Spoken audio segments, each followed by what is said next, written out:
All right, welcome to Mega Ruby versus Alpha Sapphire. I'm JTMagicman. I'll get Werster to introduce himself.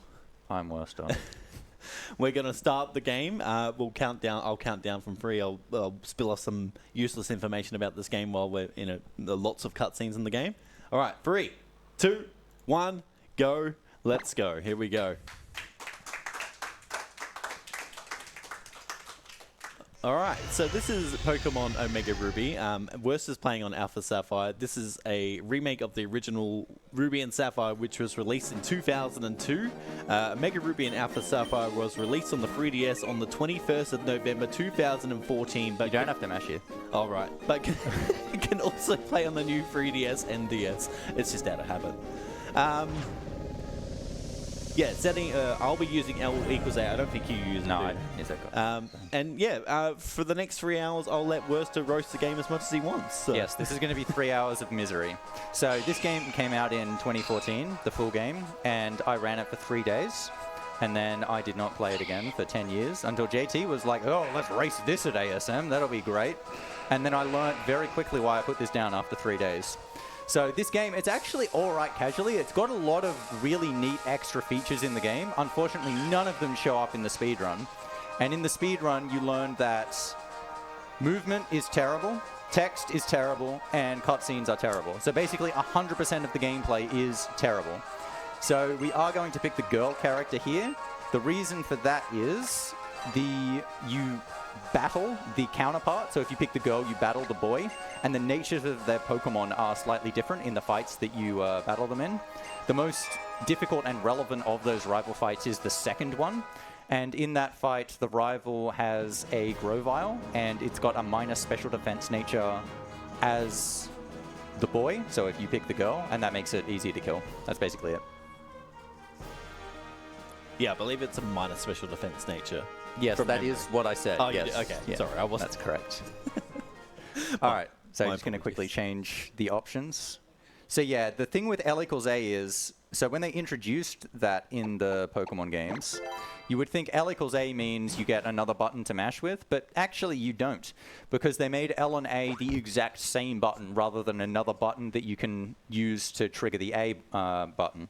So if you're holding A and you press L, it won't do anything because you're already pressing the A button. And so you can actually be mashing L and A and never get an input if you set L equals A.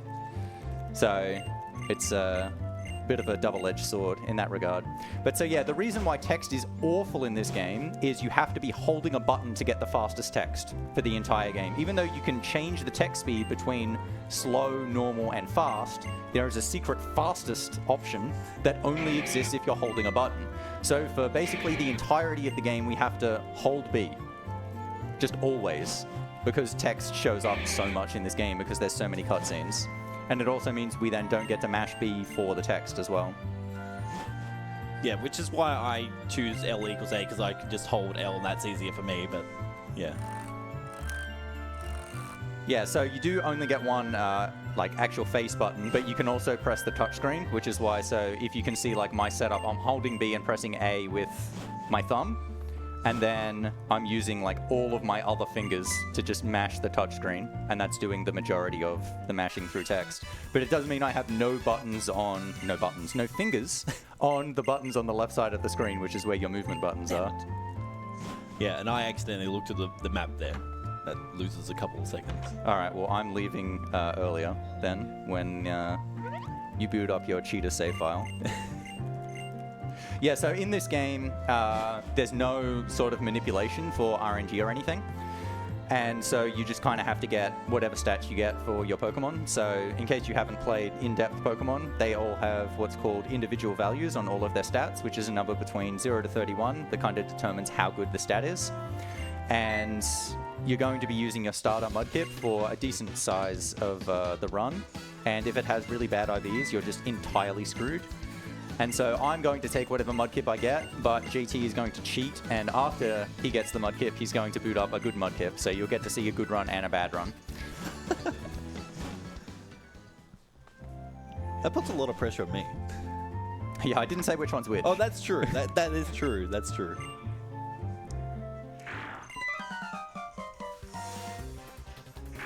All right, so this is the cutscene. We're going to pick Mudkip here. So Mudkip is the best for the run quite comprehensively.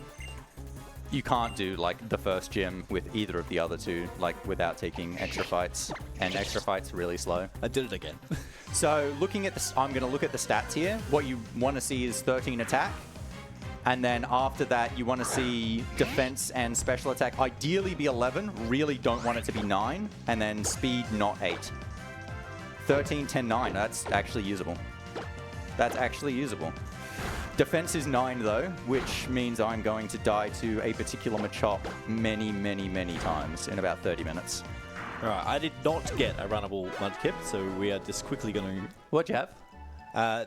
12, 10, 9. That's runnable. Is it? Oh. That's runnable, mate.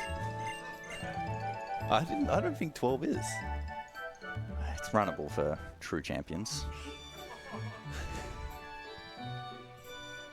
But yeah, so the save file is actually going to be a little bit ahead of me because you can't save until this ends.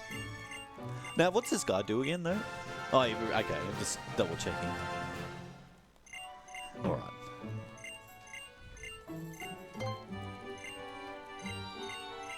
So you get a forced encounter here. Excuse me? Excuse me? Supposed to be waiting for me. But, alright. Take all the head start you need, even though I was ahead of you as well. Okay, look, I'll fight the Mudkip, alright? Fight the Mudkip? So now you're getting worm. extra experience.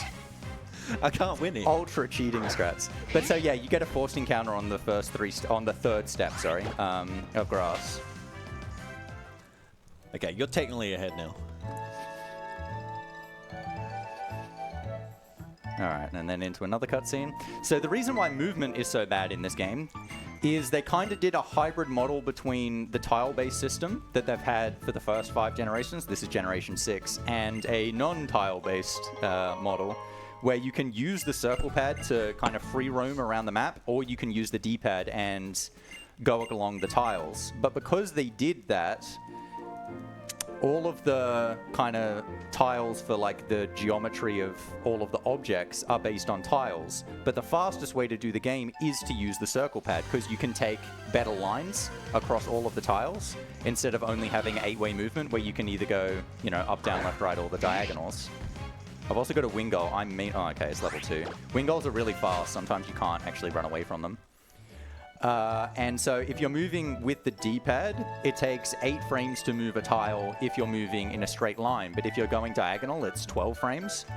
And so you just end up losing time doing all those diagonals. And so it's better to use the circle pad to do better lines. But then using the circle pad is just absolutely awful because you can just get stopped by geometry because it's on a tile, even though you're absolutely nowhere near it.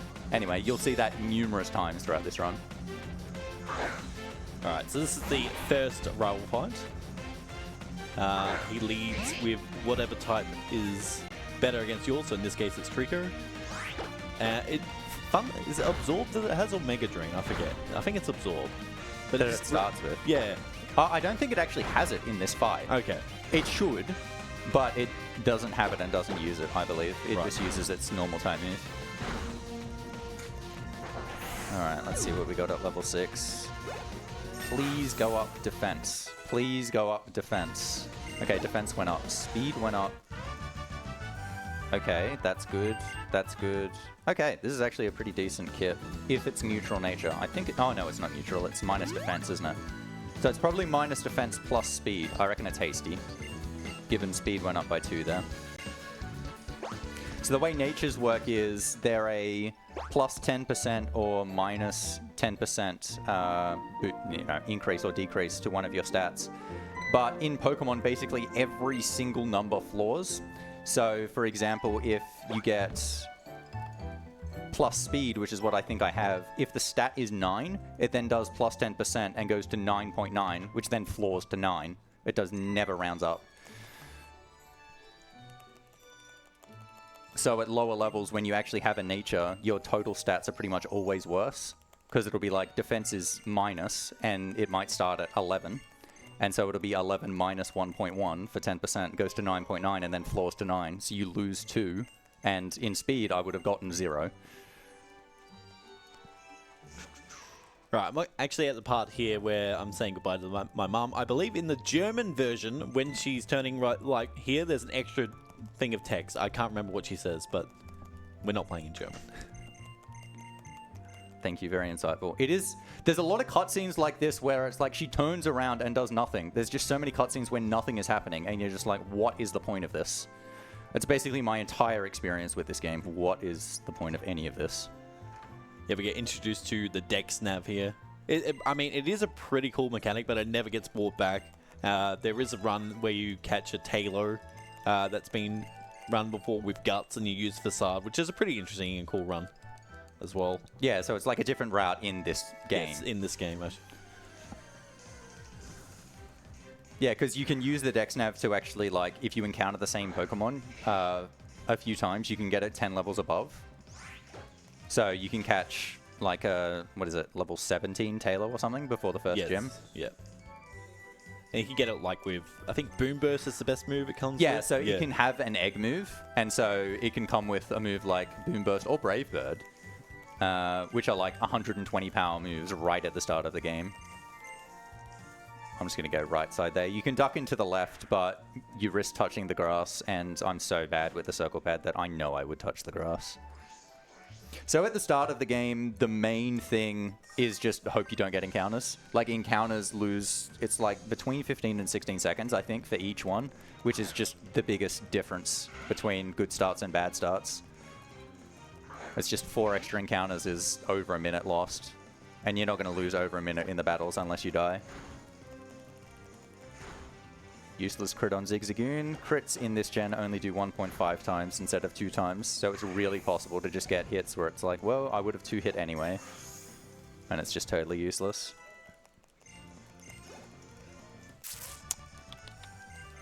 Okay. My defense IV is better than special attack or special defense. I have a really bad Mudkip for Machop. Really bad. So it's the hardest fight in this game is just a random Machop in the second gym. You would save before it no matter what Mudkip you have, but it's so likely that I'm going to lose like 6 times to that Machop. Yeah, another one of these unnecessary cutscenes. I mean, the Beautiflies are cool and all, but it's just unnecessary. It's just... The worst part of this cutscene is when you start this route, they actually have like Pokemon flying in the background just as you're playing, and it's like, oh yeah, that's cool and neat. And then they ruin it by having a cutscene that stops you to show the Pokemon flying around. Every decision about this game that shows up in the speedrun, I hate. All of them are wrong. Anyway, I can't wait to be done with this game. You have no idea. I did apologize for suggesting it. So. You apologized many times. You still suggested it, though. I'll forgive you in 3 hours. All right, done.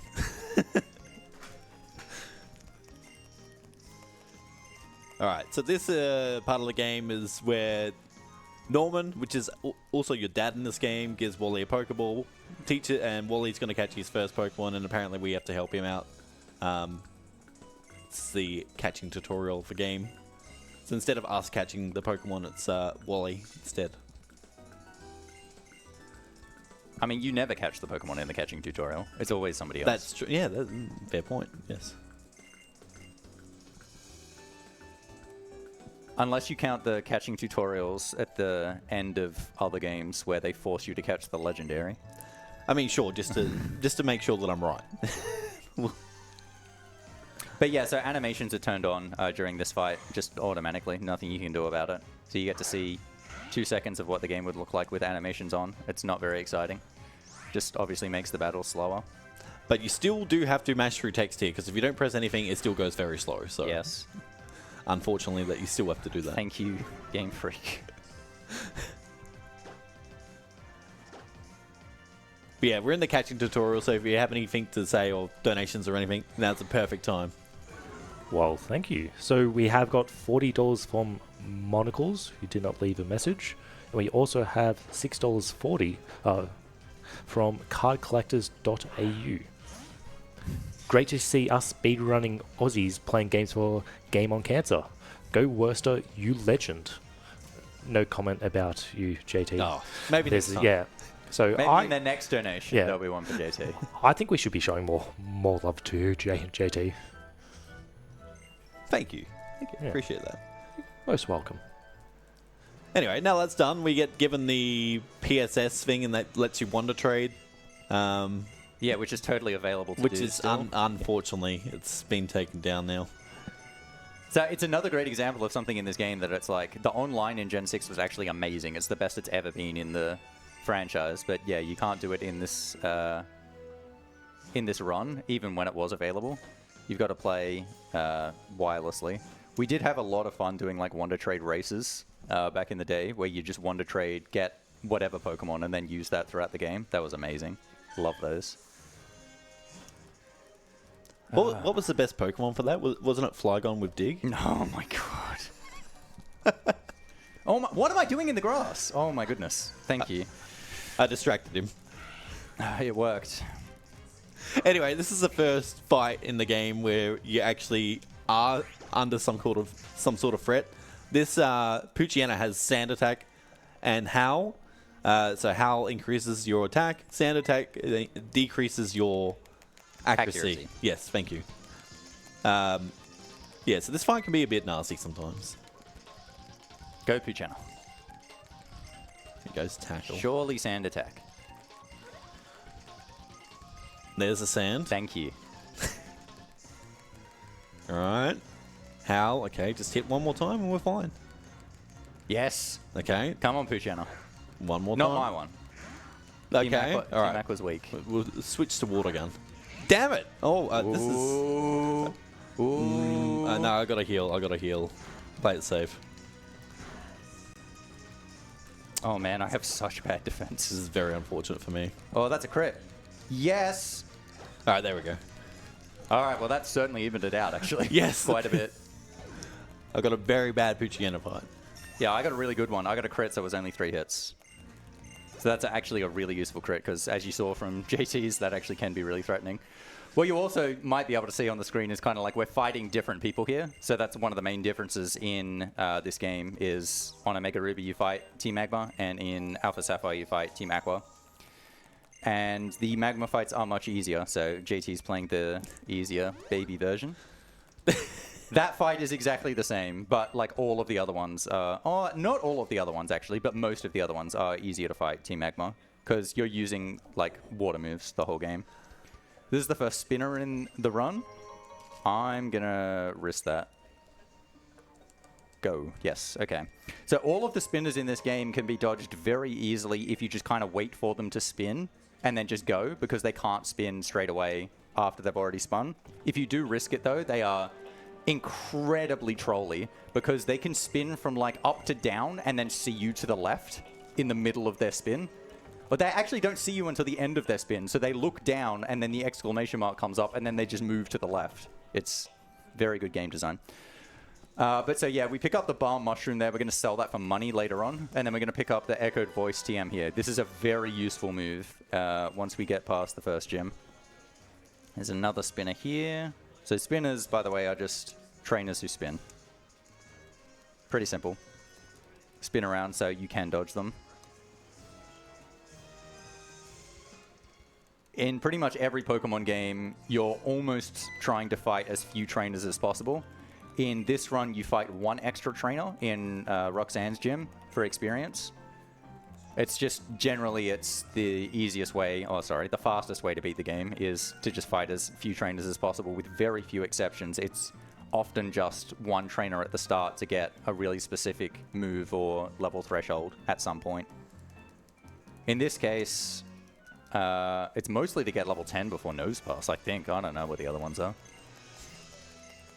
Because I think you evolve right before the Plusle and Minun anyway. Yes.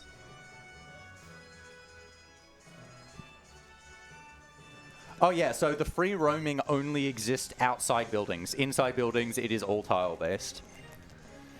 So I use the D-pad when I'm inside buildings, because using the circle pad for actual tile-based movement is just awful. It's also awful for circle pad movement, but that's a different story.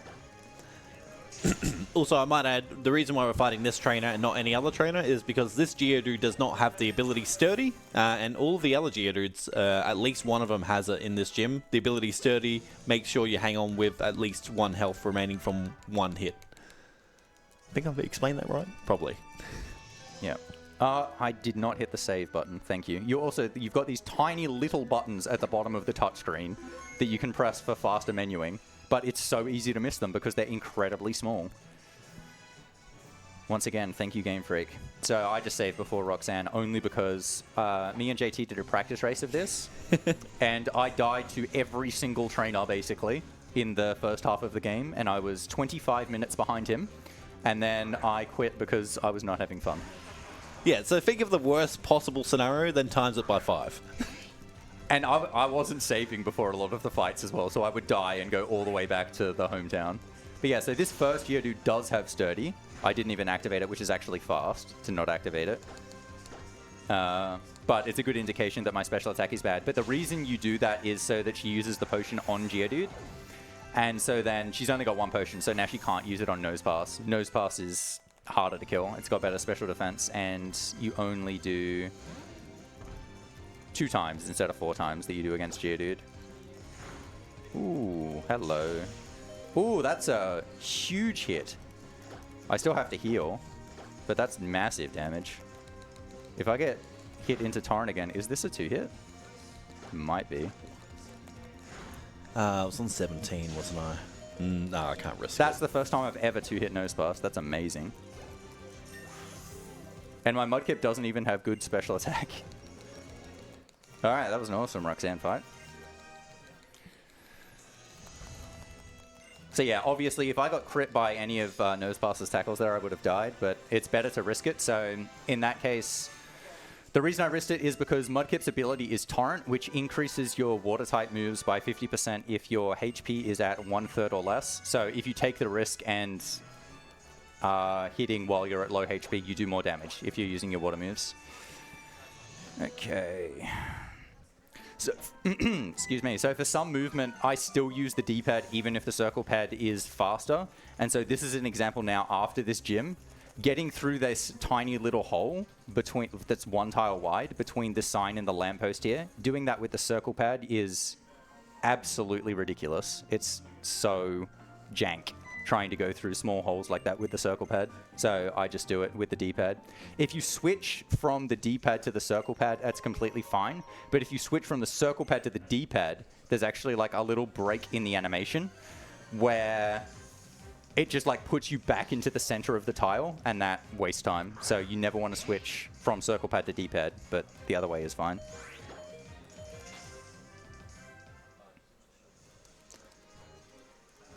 This is a spinner.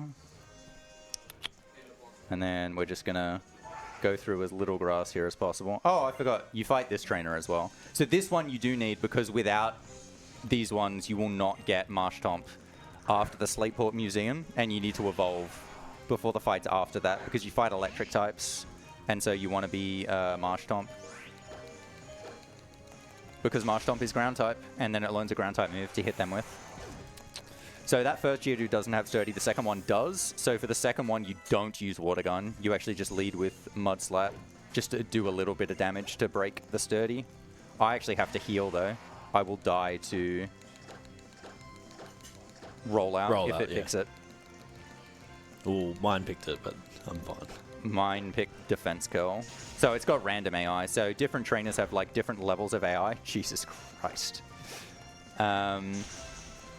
And at the moment, they've just got random AI, so they're just choosing whatever move. It's not particularly smart.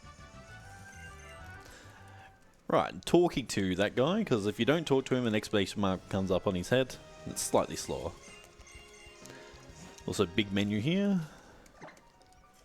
So it's Repel, Potion, oops, and then you got to teach 2 TMs. So yeah, even during these menus as well, it's not just text. You've still got to be holding a button to get the text to go as fast as possible. It's so bad. Mm-hmm.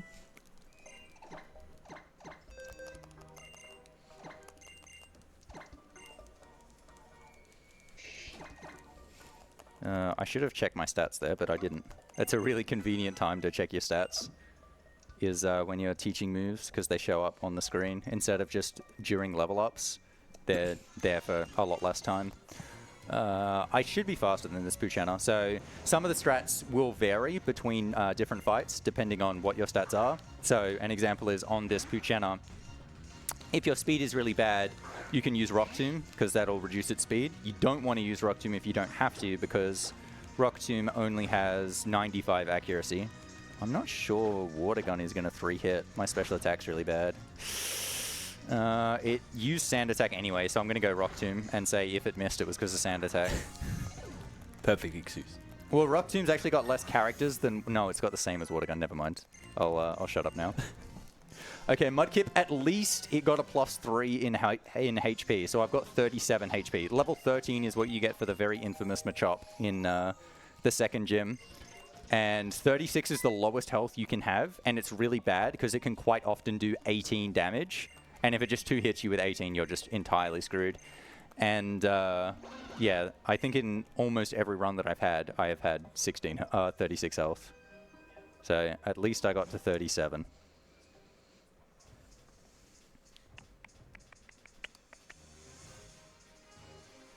Down here, wait for the spinner again.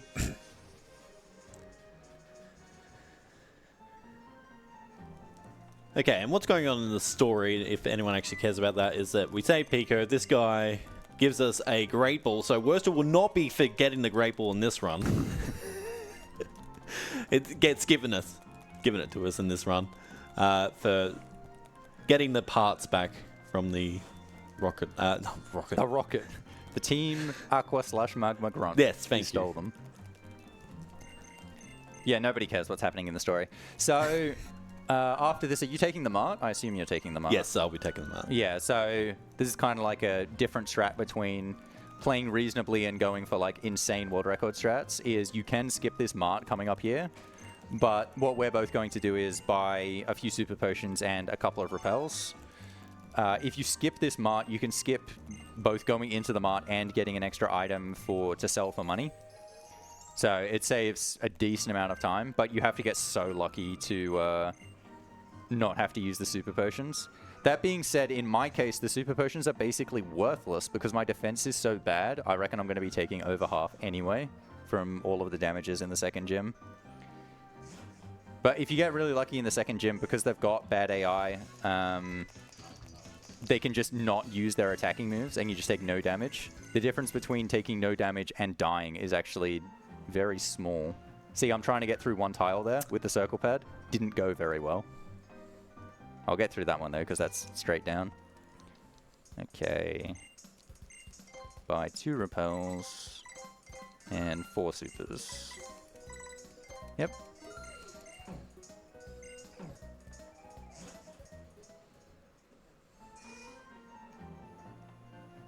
And now we're going to go back to Mr. Briny, who has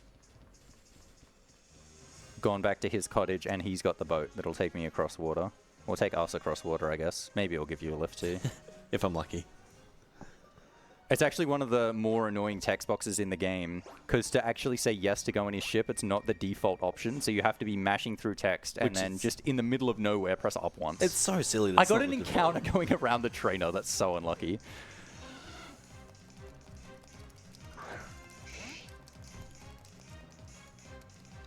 Alright, head to Doofus. You get this beautiful, glorious cutscene with Wingull and Mr. Bronny, which will repeat itself over and over, by the way, if you take the boat. Yeah, we learnt that in the practice race. We did. Alright, off we go. So when we get to Doofus, the first thing we're going to pick up is the Silk Scarf. The Silk Scarf is a held item, so you can just give it to Mudkip to hold, and it increases normal type moves by 20%. And we just taught Echoed Voice, and that is a normal type move that is going to be spammed for the next, like, 15-20 minutes of the run. So Echoed Voice is 40 power, which is, you know, it's the same as Water Gun and Tackle, but it increases by 40 power every turn that you actually execute the move. Doesn't matter whether it actually works or not, all you have to do is execute the move. And the reason I say that is because the first Pokemon you fight is a Meditite, and The Meditite often spams Detect, which just protects it for a turn, and so it won't take any damage, but Echo's Voice power will still go up. So it does that up to 200 power, which is insanely powerful. 200 is so much. Especially for an early game move. Yeah, exactly. I mean, even for late game, I mean, it's more power than what you use right at the end of the game. So I haven't equipped the Silk Scarf yet, just because I don't want to do a menu. I'll do a menu after this fight because I'm going to heal the full anyway. The Meditite is not risky. The fight after this is the Machop. That's the super, super risky fight. I beg to differ about this Meditite. It has confusion and can confuse you. It's just more annoying more than anything else. If I had equipped the Silk Scarf, it'd be dead by now. I got 4 Meditates. Wow. Jeez, this race is close. Literally exiting the same fight. It's good. Alright, now for the infamous Hideki. Alright, this guy is really, really nasty. And definitely save before this one. Yes, this is... Alright, here we go. Yep. So it's got low sweep, which is going to do about half health, and it lowers speed. So if it gets 2 of them off, you're basically screwed. Its other moves are Foresight and Focus Energy. Focus Energy takes its crit rate to 1 in 2. So after it gets the Focus Energy off, even if it's doing less than half, it's pretty likely that it's going to crit you at some stage. Oh, that's a good Echo Voice. I might actually get this with no damage. Come on. Yes, baby. We both got it with no damage. Baby. That is super rare.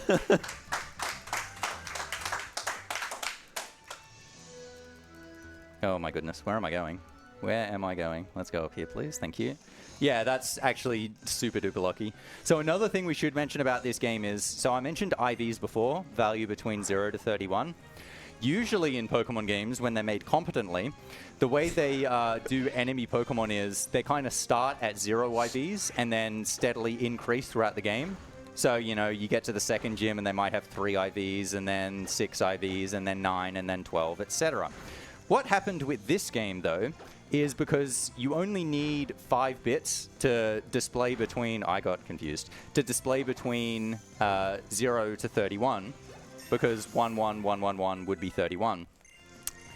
They decided they were just going to use the 5 bits, but they read it from the wrong bit. So it starts reading for the IVs from the second... lowest bit of what's supposed to be the IVs. So, for example, if the IV is supposed to be 3, that would be 0, 0, 0, 1, 1. But instead it actually reads it from the second last bit, and it puts those at the highest 2 bits, and so it reads it as 1, 1, 0, 0, 0, which is 24. That's what that Machop has, all 24 IVs, and there is no reason that it should have all 24 IVs. And... similarly, if the IV is supposed to be 28, that would be 11100, but it would read it as 00000. So there's actually a lot of Pokemon in this game that just have 0 IVs that are supposed to be really strong. So the rival fight, for example, in Rival 2 has all 24 IVs, but then afterwards goes to 0 later on in the game. It's very bad. It's not the type of thing that you would really notice if you're playing casually. But in terms of speedrunning, it really impacts what fights are difficult and what fights aren't, and it's very, very silly. I didn't take off the Silk Scarf. Uh-oh. I didn't Ether either! Oh my goodness. I've forgotten that like the past 3 runs that I've done as well. I have 5 though, so I actually might be fine. Oh, double bulk up. I'm getting so lucky. Oh my goodness. I do not deserve this.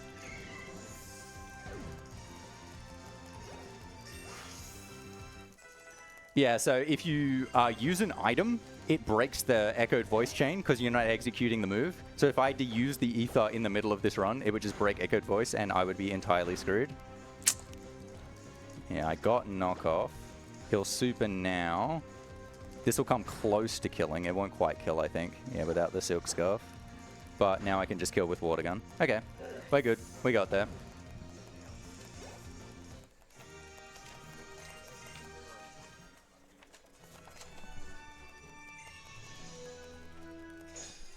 Okay, in all honesty, that gym is probably the hardest one in the game, I would say. Only one that can compete was probably Norman's gym, the 5th gym. All of the others are pretty simple in terms of the gyms. Or certainly the fights in the gyms anyway. But so now that we've beaten Brawly... Oh, that's another thing we should mention. In the originals, you don't actually fight Brawly as the second gym leader. You can just skip him and go on the boat. But in the remakes, they don't let you, because the qualification for going on the boat is delivering these parts. And you're not allowed in the cave in the remakes until you beat Brawly. It's just Repel and Potion here, right? Yeah, Repel and Potion. And I guess, oh yeah, you don't equip the Silk Scarf yet, do No. you? Yeah. I mean, I kept it on, so... Yeah, this is another example. Absolutely pointless cutscene where when it focuses on Steven, there's just absolutely nothing happening. And then they start a cutscene that has text, and the text just starts at a really obnoxious point. So you're kind of just sitting here relaxing, being like, I don't have to mash. And then suddenly out of nowhere, text is coming, and you have to mash. Because text does go really fast when you're holding a button. It goes very, very fast. Like, it's just in the middle of you walking up the stairs. It's so unnatural. It is. It really is. So while we're listening to Steven, if you have anything to say or donations, whatever, great time to do it while we're in this cutscene. Of course, I always love to speak. So I just want to remind everyone that we are raising money for Game On Cancer, which is a charity that funds early career cancer researchers who are working across all areas of cancer research to make this the last generation to die from cancer. So if you do want to donate, feel free to, and you can send those donations to one of the many different incentives that are for this run, which is very confusing for me to try and tell which one you're actually donating which name for. So confuse up, John, please. Do it. It does not take much to confuse me, but please do.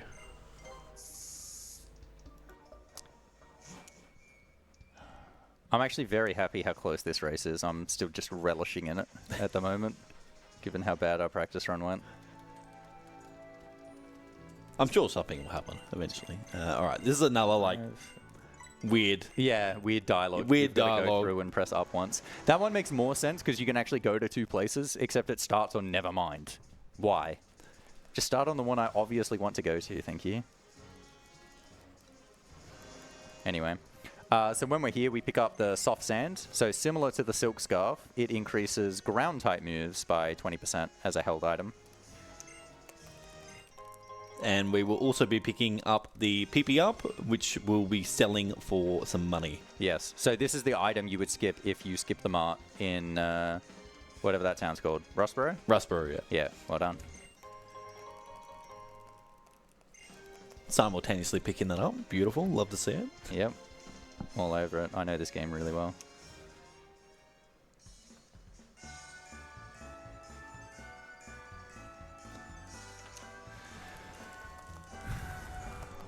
All right, now Jesus, we're close. Look at this. It's great.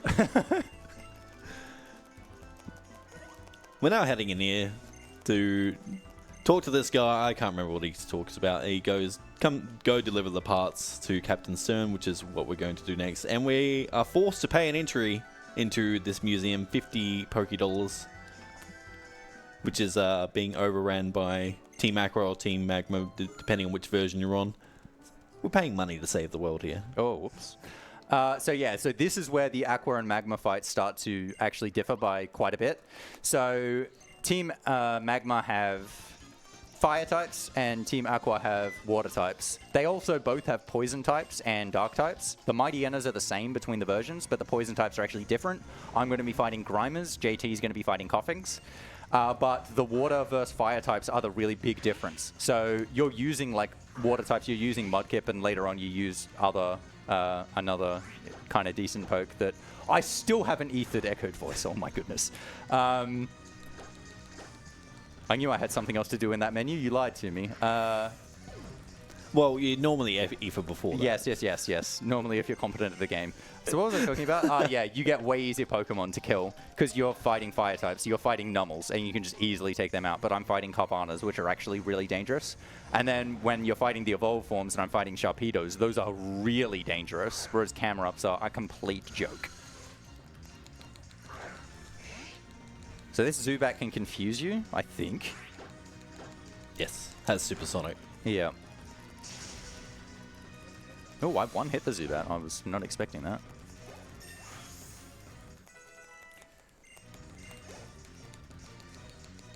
But yeah, the Carvanas can do like half my health as well.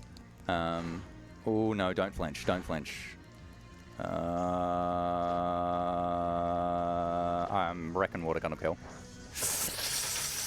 Just. Normally I'd use echoed voice there, but I don't have any. Because I still haven't ethered. I need to ether before Rival 2, because that's the move you use for Rival 2. So yeah, now we're going to revolve, as I mentioned before, evolving into Marshtomp, who's a water and ground type, and then it's also going to learn Mud Shot, which is a ground type move. Similar to Rock Tomb, it also reduces the speed of the Pokemon you hit with. It's only actually used for a couple of fights though, because you get a better ground move when we get into Morville. But it's still useful for those couple of fights. Get rid of Growl. Don't need that anymore.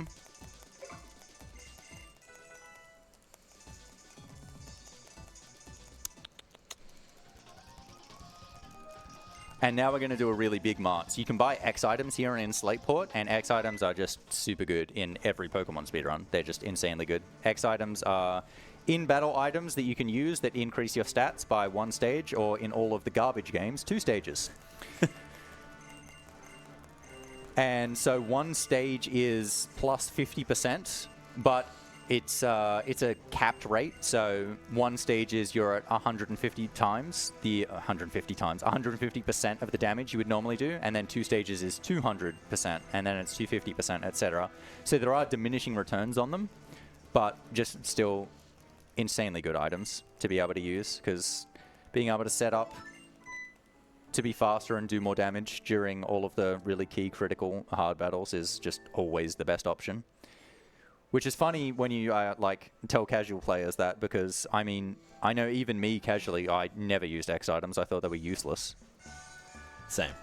But then I got into speedrunning and I was like, oh my goodness, they're incredible. No, don't sell the soft sand. Oh my gosh. Don't sell the potions. Don't sell the soft sand. You can just get another soft sand from the Rock Smash Rock. Oh, yeah, easy. Yeah. I should have just sold the PP up while I was there. So I need an extra special attack. I still need 6 speed, so I'm only going to buy 8 X attacks. Oh, no.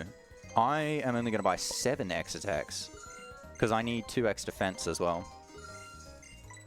And then 7 X special attack. You got to be really particular about your money here, because you need 10k when you get to Morville, the next town. Oh, I forgot X defense. Okay. If you don't have 10k, you can't buy the TM for Bulldoze, and that's the better ground move that I was talking about before. And I have gotten there with like 9988 or whatever. I think I did that in our race, actually. Yes. Yeah, didn't have enough money for Bulldoze, because I died so many times, and you just lose a bit of money, and I was trying to buy extra items. This is another really, really important cutscene. Yeah, really. So this is supposed to be showing off contests, except this has nothing to do with contests. And we're not going to be doing contests, and contests are bad anyway.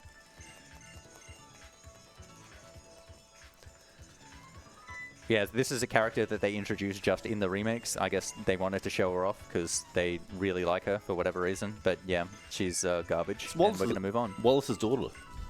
Is it? Yeah. Really? I'm pretty sure, yeah. That sounds like a made-up thing. I mean, I'm probably wrong, but... Could somebody in chat please confirm? Please. What's her name? Licia? Licia? Yeah, something like that. I don't know. I wasn't really paying attention to her name, to be honest. Yeah, it's a made-up name, really.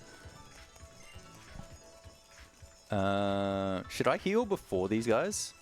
How much damage did they do? Not much. I don't have much health. Yeah. Oh, no, I did evolve. No, you'll be right. Ow. Plus, they can actually give you an Oran Berry. That means I should heal, because if they give me the Oran Berry, that's extra time loss. So there's people in chat with absolutely no knowledge of the game saying that they will confirm that. Oh, there you go. She's Wallace's niece, not daughter. Okay, I was close. I was close. I'm going to heal here. because you have to, whoops, you have to super repel anyway, and I can just do that here. And if you take no damage in this fight, just skip the menu before the next part, because the super repel doesn't wear off before the grass ends. So yeah, these are the dudes you wanted to evolve before, the electric types, Plusle and Minun, who can't do much. I still haven't ethered. I don't need it for this fight, but now I definitely will have to menu before Rival 2, because you have to use Echoed Voice for the next fight. No defense.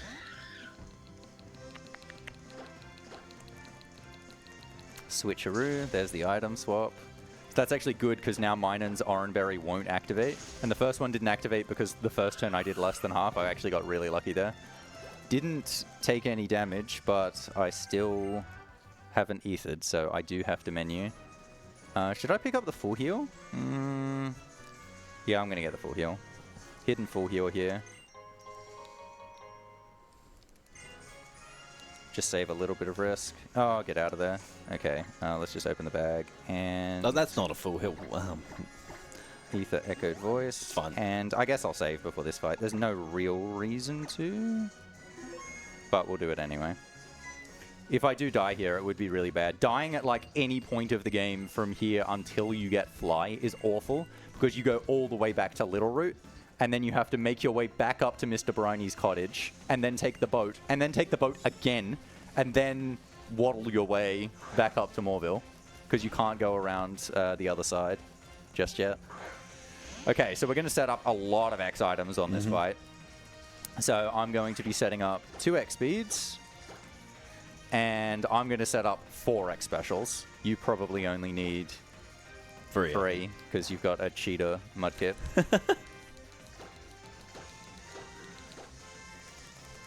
One. It's basically enough so that you can one-hit his Grovyle. Oh, I'm taking a lot of damage from Slugma. Not liking this. 3. Rock Throw is better. 4. Harden. Do I go? I'm gonna go. Take the risk. Please pick Harden again. Don't you dare burn. Okay.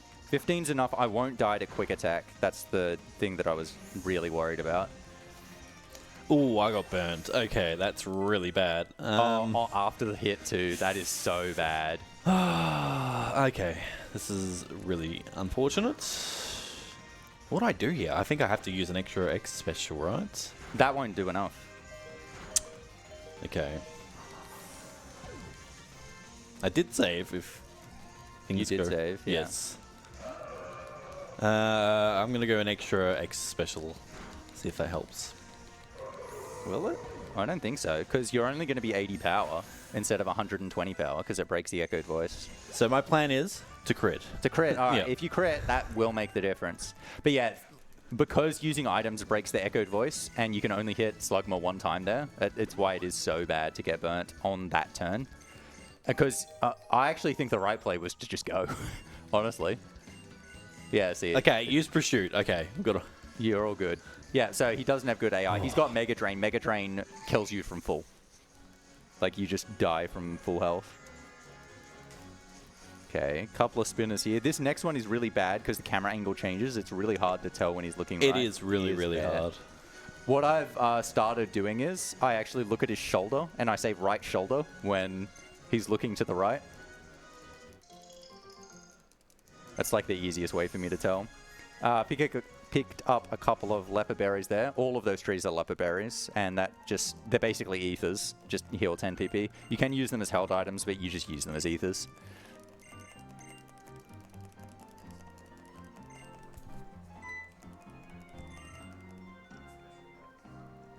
Okay, so now I'm in Moorville, so I'm not going to reuse the repel there, because I'm just running through a lot of non-encounter tiles here, so just going to save those for later. But we're going to pick up the bike. Oh, you hit the spinner. Well done. I went when he looked at me. That's entirely my fault. I can't blame the game on that one. Dang. They've only got 1 Pokemon. It's an Abra, and it's not threatening. It's just time loss. But yeah, so get the bike. Bike increases movement speed by a lot and makes it even worse to control. It's very fun. Especially when you're trying to pick up items in the middle of craters. Bulldoze. Yep. Okay. And now I'm going to do a big menu. So I'm going to equip the soft sand. Soft sand. Turn off the EXP share. Register the mark bike, and then teach bulldoze. So after echoed voice was actually so OP and so powerful, now just immediately going to get rid of it. Because with bulldoze, it's just like no kind of fight where it's worth setting up echoed voice anymore, because a lot of the Pokemon I'm just going to be one-hitting for a while. The next gym is electric, which is weak to ground and does nothing to ground, so it's kind of just a wash here. First going to fight with Wally, who's leveled up his Ralts, which he did somehow, even though it only starts with Growl. And it's his only Pokemon. I think it still only starts with Growl in this game, right? I think so, yeah. It definitely did in the originals.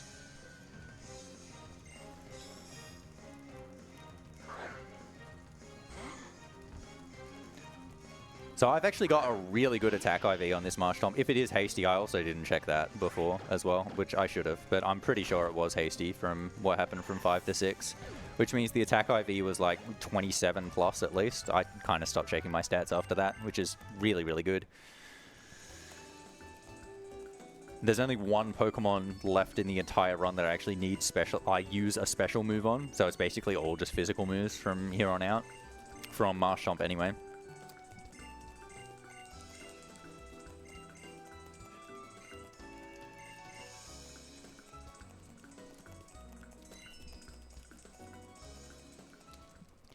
No, not Echoverse. Okay, Bulldoze. There we go. Do I have a moment to update? You have hours. Hours? Yes. Yes. No problem. So, just going over the active incentives so far for this run, we have Groudon. Groudon. Groudon, yeah. Yeah, I will mispronounce every single name possible. I know that will make everyone very happy. So we have Groudon's nickname with Latias at 25 and Kaiju at $10 at the moment. We have Castform's nickname with Beanie at $55, Latias at $25, and Geodude with $15. This is my personal nightmare. Latios and Latias, they've just been switched around so far with $25 each for their names. And Kyogre? Kyogre? Oh, let's go with that. We have Tinby with $30, Latias with $25, question mark with $15, Latias with $10 in Zigzagoon. Zigzagoon. Yes, I'll just put a bit of a flair on it. There. Bit of an accent coming out there. Yeah, with $10. Yeah, so those are the other Pokemon that we're going to be getting throughout the run. So that's kind of like a big difference between Alpha Sapphire and Omega Ruby is the Pokemon that you use after the midpoint of the game are entirely different. So in Alpha Sapphire, the game that I am playing, you get a Latias at the midpoint of the game, and in Omega Ruby you get a Latios, and Latios is better because it's got better special attack. It does have worse defenses, but special attack matters more. It's also better to use because, as I mentioned before, you're fighting a bunch of fire types, and you have Surf at that point, and it's just very, very easy to kill them.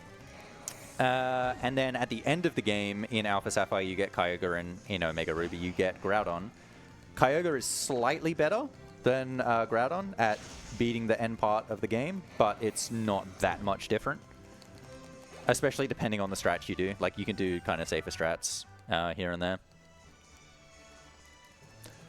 Later on, though, you do have the better theme for Torrential Rain versus Drought. I don't even know what the Drought theme is, man. It's horrible. I really don't. Okay, so yeah, this gym is just solving the puzzle. Basically, it's just hitting the switches, and it's one-hitting every single poke. Against Watson, his first poke has Sturdy, so you can't one-hit it. So you just don't. You hit it with a really weak attack, so just going to hit it with Water Gun to break the Sturdy. And then I'm going to use an X Speed, because I think my speed is good enough to beat the Voltorb and the Magneton with an X Speed. They'll definitely beat the Magneton. The Magneton can confuse you, and it's possible to die if that happens, so just to eliminate the risk. Go the X Speed. Oh, that's why you're supposed to X Special Attack first. And then it's just Bulldoze, and then easy peasy. X speed, you mean? Isn't that what I said? You said X special attack. Okay. Yeah, you don't use an X Special Attack. I was thinking the complete opposite, because X Special Attack was my last used item. And so your last used item you can use again with one less input, instead of having to go into like the category of bag that it's in, so you don't have to go into battle items and then click the item. You can just click it on last used. So it's better to stack up items like consecutively. Very, very minor optimization. So you should actually use X Special Attacks and then X Speed against Rival 2. Instead of X Speed and X Special Attack like I did.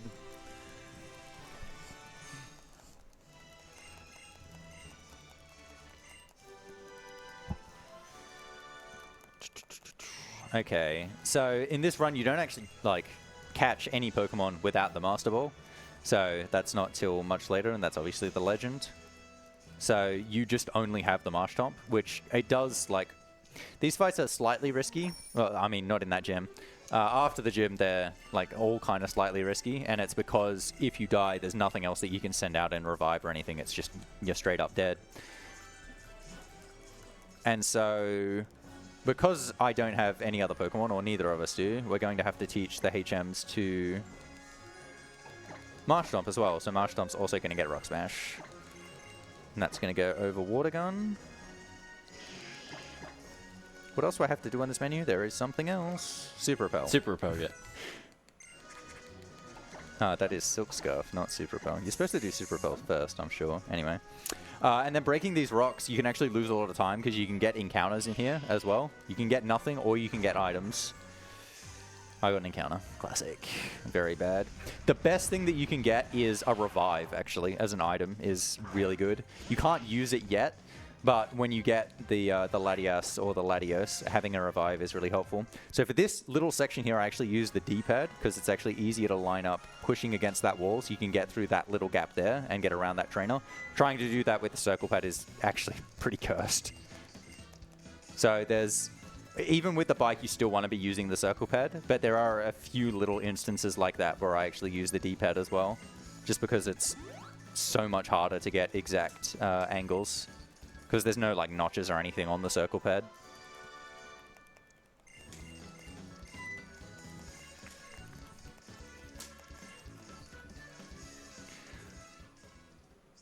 Okay, more spinners, and then the first like relevant walker after this one. I'm actually going to wait here, yeah, and then go. That hiker there is just a little walker, so he's on a cycle. He's just walking around in a predetermined way, but because you have to wait for the spinner, he's actually often at a very different point in his cycle. So I D-pad that as well, because you've got to go all the way down to the wall to get around that trainer's vision. Pick up the Purs and Berries. Purs and Berries cure confusion.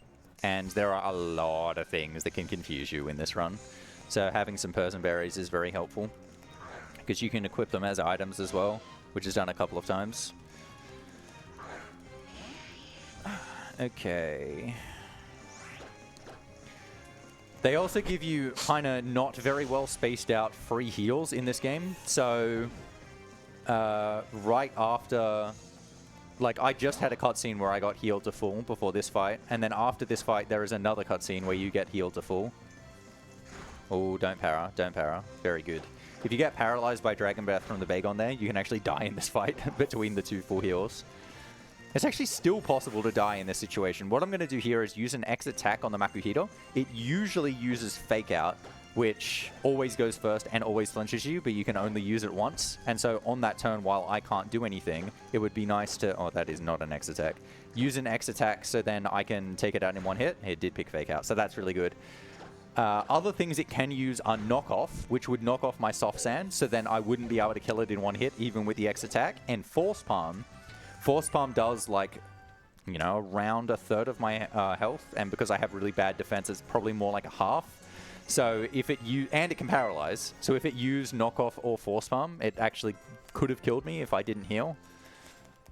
I do still have all of those super potions. I didn't use any of them, by the way. So, oh, no, I did. Did I? I can't actually remember. Maybe I did, maybe I didn't. I definitely used one. I don't know about you, though. Shows how much attention I'm paying to this run. This is a very... this is potentially the most egregiously pointless cutscene. It's just so it doesn't need to be drawn out by this much. It's so long. Like, I understand it might... it's not even necessary, but it's just drawn out to an extreme. I mean, the reason you know it's not necessary is so he's teaching you about secret bases. So he gives you the TM for secret power, and you can use that to, like, activate secret bases in different points of the game.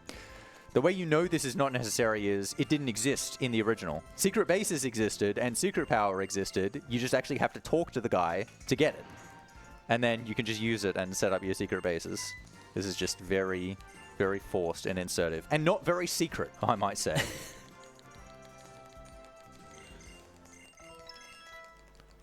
So we're now just over an hour into the run. How are you both feeling?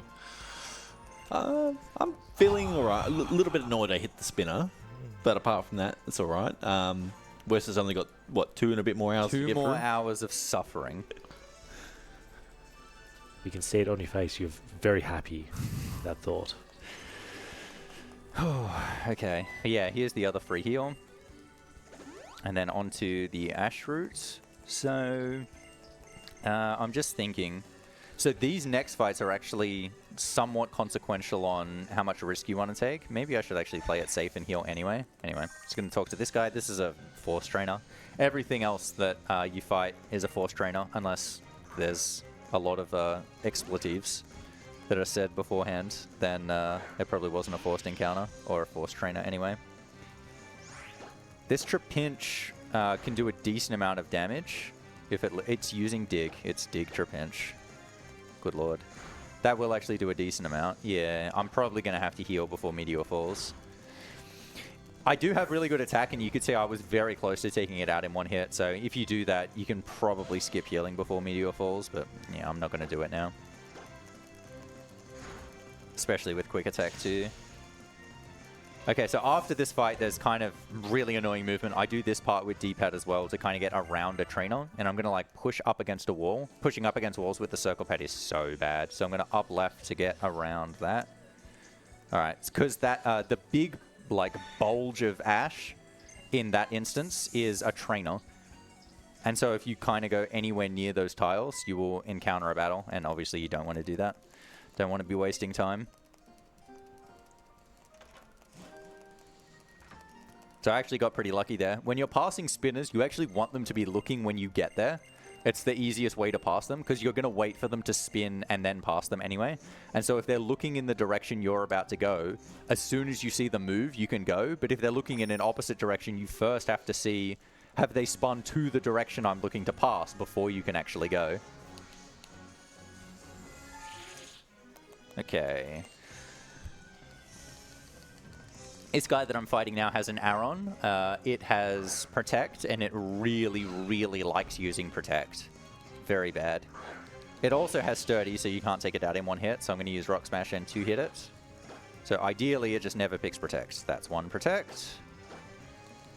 That's 2 Protects, and it works. So Protect has less chance of working the more you spam it. That's 3 in a row, but it didn't work that time at least.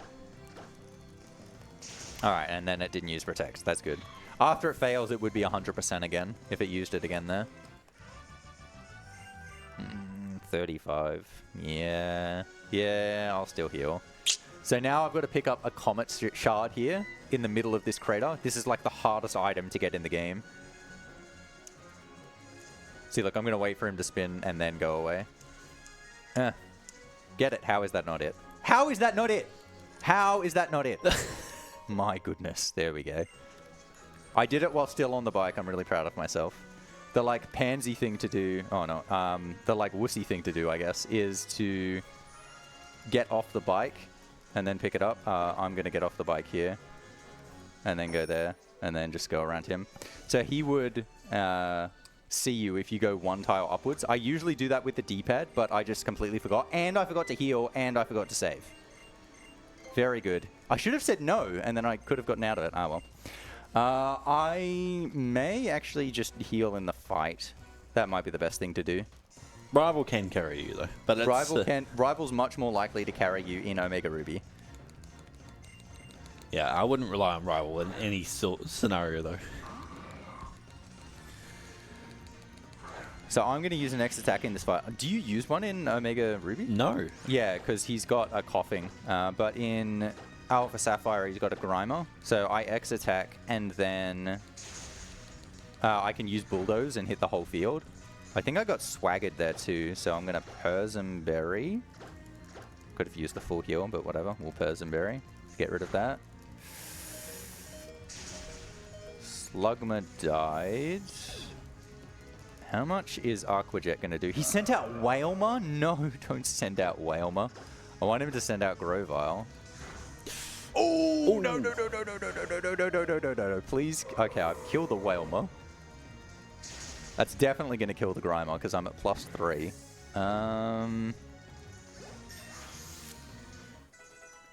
Now he'll send out the Grovile. I'm faster than Mightyena. I actually think I shouldn't heal yet. I think I should attack. Okay, he killed anyway. But I'm going to heal on the Carvana instead. Because he's more likely to kill the Carvana than the Mightyena. Hello? Super Potion. I did use a Super Potion because I've only got 3 left. Okay. I actually said no to the Rival accidentally. Use Fury Cutter. No, that doesn't kill. Damn it. It would kill with Aquajet. With Leaf Blade or Mega Drain. Mega Drain is the best option because it does not make contact, so it doesn't get that rough skin text as well. Yeah, well, that was not very good. I definitely should have healed before the fight. I got crit to 1. But yeah, we're all good. We're all good now. But yeah, the coughing has Levitate, so ground moves don't affect it. So that's why Bulldoze is not really relevant in the fight in Omega Ruby. So this is kind of the one that's actually better in Alpha Sapphire, I think. Yeah, so coughing will normally always go for self-destruct. Hits me for a fair bit. Oh, good. Grovile's out. I'm going to Rock Smash here. Mega Drain. That should still kill. Yeah, that'll good. Definitely kill. Yeah. Yeah, I'm just looking at JT's game while I'm in a cutscene. And we use Mudshot on this. Why did you go Pursuit? Okay, that's fine. Don't burn, don't burn. Okay, good. Alright, Leaf Blade. Okay. Not the greatest fight, but got it out of her. So in the original versions of this game, Ruby and Sapphire, and also Emerald, the updated version, the ideal speedrun catches an Abra for teleport because you don't get Fly until quite late in this game, and there's a lot of backtracking that you have to do in the run that using teleport saves you quite a few minutes. In the remake, however, it's not worth catching an Abra because they always actually put you to where you need to go, or they at least ask, do you want to go back there? And you can just say yes. And so that would be really convenient and save time. And it does save time. However, the remakes are over an hour slower than the original games. Despite that, and the fact that the text goes faster, and that the battle engine is faster, so like HP bars go down quicker too, it's still over an hour slower, just because they added so many cutscenes.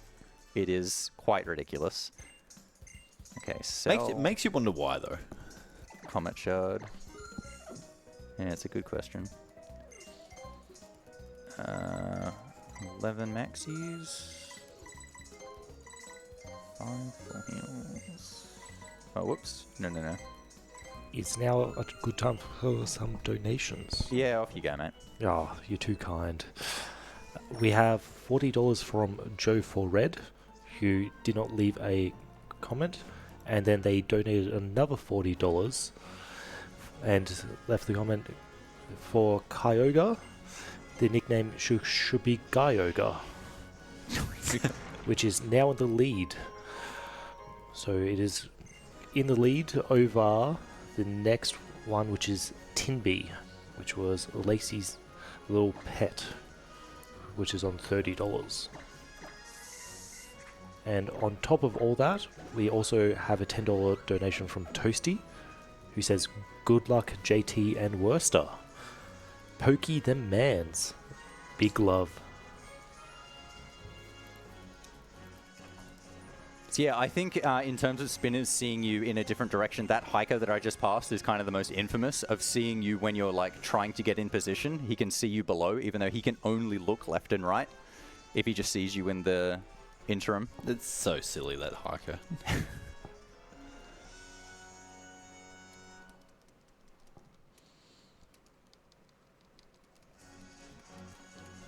No, don't do that. Okay.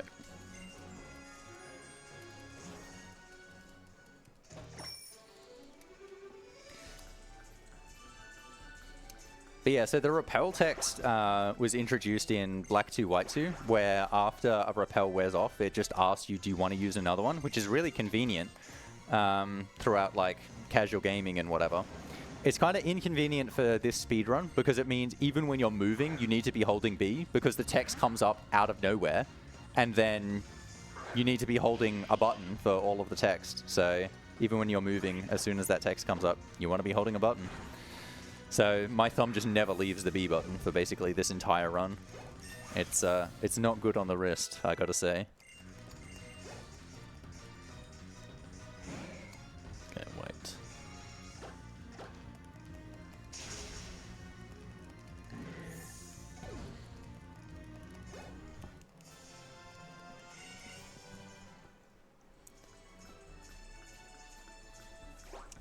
Was this cutscene in the original? No. I don't think so. Yeah, it is. Oh, it is. Well, it's a little one. Okay. Because this is the one where I couldn't remember. in the original you can see like a hiker climbing up the That's mountain right. sometimes. Yes. Yeah. Right. Yeah, I learned that like 2 days ago from my chat telling me. It was like, they asked me, oh, does the hiker show up in the remake? And I'm like, what hiker? Okay, so sometimes I would actually use an X attack on this fight. Oh, and that's exactly why I would use an X attack on this fight. But I didn't have enough money because I had to buy different X items because I have bad defense and bad special attack. I had to buy an extra one of both of those. So, yeah, I think still Rock Tomb here. Yeah, that'll 2-hit. Yeah, that's the right play. I should have checked my speed here, because if I do have plus speed, it's possible I can skip the second X speed here, but I didn't do it. Okay, menu. No, I used Mudshot instead of Rock Tomb. Dang it. Okay, no, that's fine. We'll just cred this turn to make up for it. Okay, that's really bad. No, I wanted to save. That's awfully bad. I've missed 3 Rock Tombs in a row. This is not good for me. Okay. Okay, just don't miss. Oh, it's using smokescreen too. This is really not good for me. Okay. Please hit. Okay, oh my gosh, that was really scary. I think it used like 4 or 5 smoke screens. I was panicking there a little bit. Okay. I'm actually going to save for this next fight, because if I die, I go like back home. Yeah, it's the worst fight, I think, in the game to die to. Okay, that's good.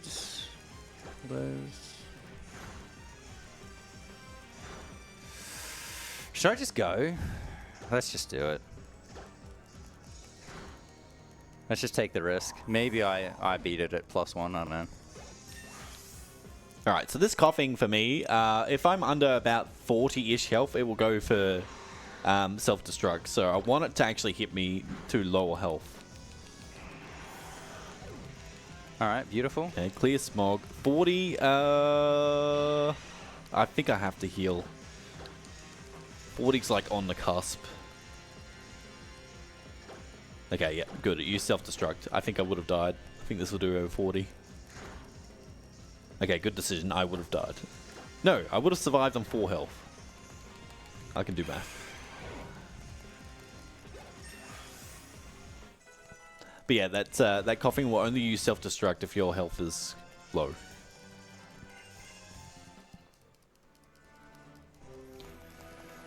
Whew. All right, that was actually a really good Archie fight for me. Didn't have to heal. I was right. I did only need 1x speed to beat Sharpedo, which you need really good speed for, so that was really nice. Didn't quite one-hit the Golbat. That was actually a favorable range, so that was unlucky. I guess I could have explained damage ranges as well. So basically every attack that you use in the game has a range of damage that it can do. And so the way that it works is after doing the damage calculation, it gives 16 different values. So the proper calculation is it does 100%, and then it can also do 99, 98, 97, etc., down to 85% of the damage that it's supposed to do. And of course, every instance is flawed, as I mentioned before.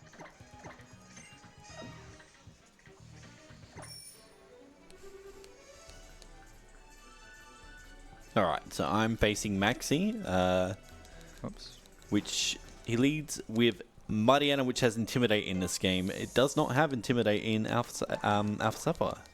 Fun fact. Well, it's a different trainer, mate. It's a different Pokemon. What does Archie lead with then? Mightyena. Oh, right. But it's Archie's Mightyena, you see. Ah, I see. Go get in there. Swagger twice. That's kind of rare, but that's fine. Oh, I think I was meant to attack bulldoze. after the first swagger. Yep. Oops. Okay, this might be heal range for him then. Nah, easy. We just crit. Just crit. Easy. Yeah, easy. No, he doesn't have heals. But one hitting without the crit is very unlikely. You need really, really good attack for that. Oh no, gone a bit wide there. I'm not sure if this cycle is going to be good enough to make it around this walker. Yeah, I am just going to like stand here and wait for them to go around. I have no idea where the threshold is for being able to make that. Because I had to wait for the first spinner for quite a bit, and that walker keeps moving while you're waiting for the spinner. So if you get a quick spinner, you can just go there. But yeah, no, I was not risking that. Ugh. Go. Alright. And there is one trainer that you have to fight before the gym leader here.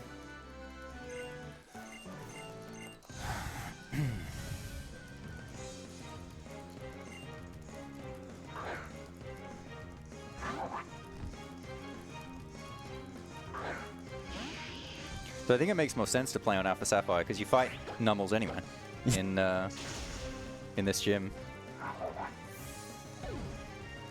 Oh, Lapperberry was what I was supposed to do before. Basically another ether that I've forgotten.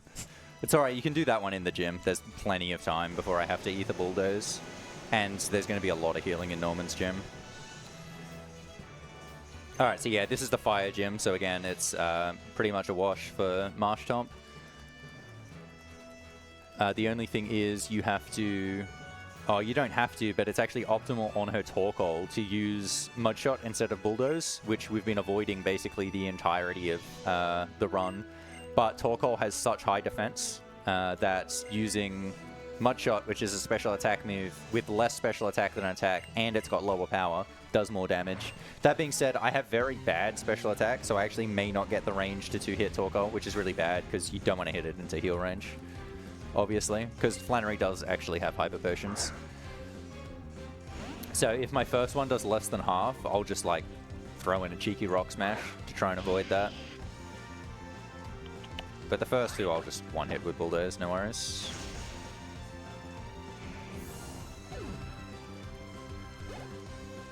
Also, on my screen, you might have saw me talk to the guy outside the Pokemart. That's for me getting Swords Dance. You do not get that in Alpha Sapphire. It's for Groudon later on. Yep. That's correct, because I have no idea what you're talking about. Yeah, and that guy will only give you the TM if you say no. If you say yes, he doesn't give it to you, which is really weird. Yeah, I did less than half, so I'm going to chuck in the Rock Smash and unfortunately take lots of damage. Alright, there we go. We got there. I'm going to wait. Okay.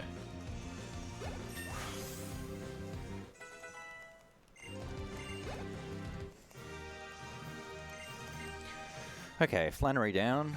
Neither of us have had any deaths so far, and I'm saying that right before we're going into Norman's gym. I've had a couple of close calls, but... You've had a couple, yeah. Now, basically the only difference in this race so far has just been you getting burnt on Rival 2. Yes. Like, that was so bad. Me hitting the optional too. Or the spinner. Oh, right afterwards, yeah. I mean, honestly, getting burnt on Rival 2 was more Worse. time lost. Yeah, it was. So yeah, in the originals after Flannery, this would be like a really big backtrack to go all the way back to Petalburg at the start of the game.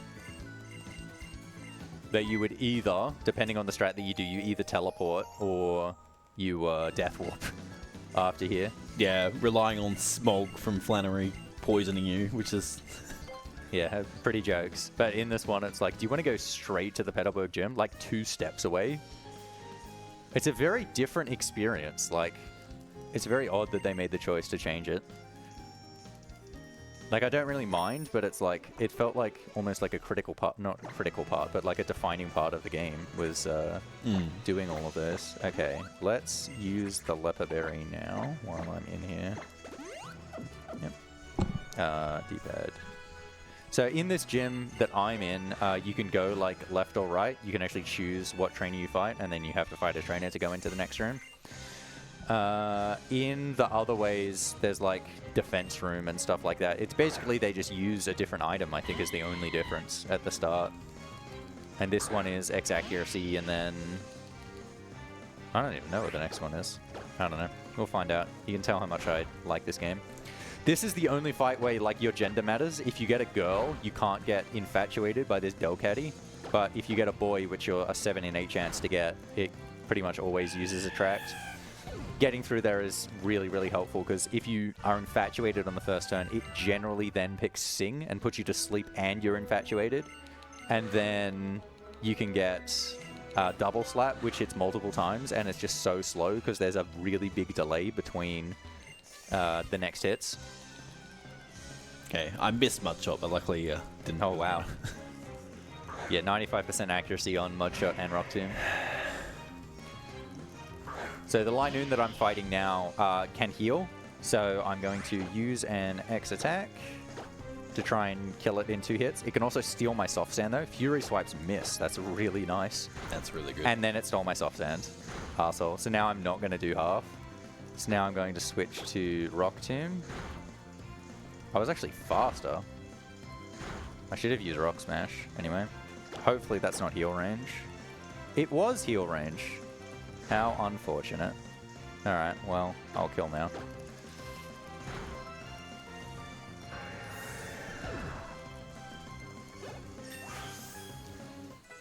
Okie dokie, level 28.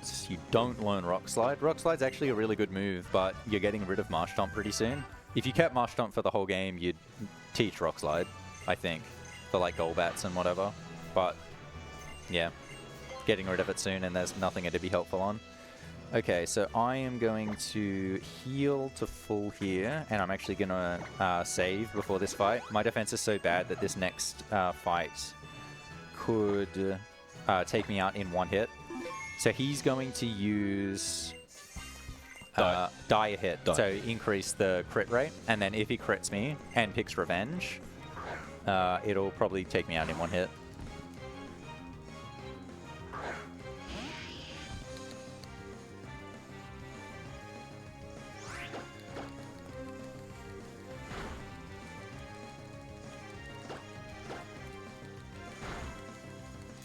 crit one time. I crit the Zangoose. It didn't even touch me. That's so nice. Because it always attacks on that turn, and then you have to heal to full before Norman as well. So it saves me the turn, and it saves me the menu. That's actually so nice. Please stop.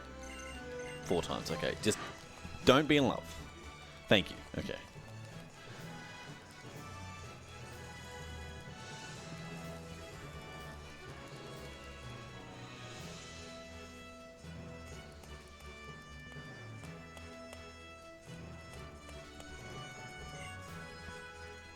Yeah, this is, for Werster, it's such another drawn-out cutscene. Oh, yes, it is. I hate it. It's like it's trying to be, like, climactic, but we've already seen this guy. We know who it is, and it's a remake. Like, everybody who is playing this game knows who this is. Anyway. So you do a ton of setup in this fight, like even more than you do against Rival 2. So his Slacking is an insanely powerful Pokemon, but it has an ability called Truant, which means it can only attack every second turn. But it's got such high stats that you really, really have to be setting up big time. Okay, so it's used Yawn. So I have to set up 2x defense because my defense is so bad. If you've got decent defense, you do not have to do that many. You can do just one. And now I'm going to use all 4 of these X attacks. And I have to hope that I don't get crit, because crits not only do 50% more damage, but they also ignore all stat boosts that would like make you do less damage. So it would hit through my X defense, essentially. So heal here.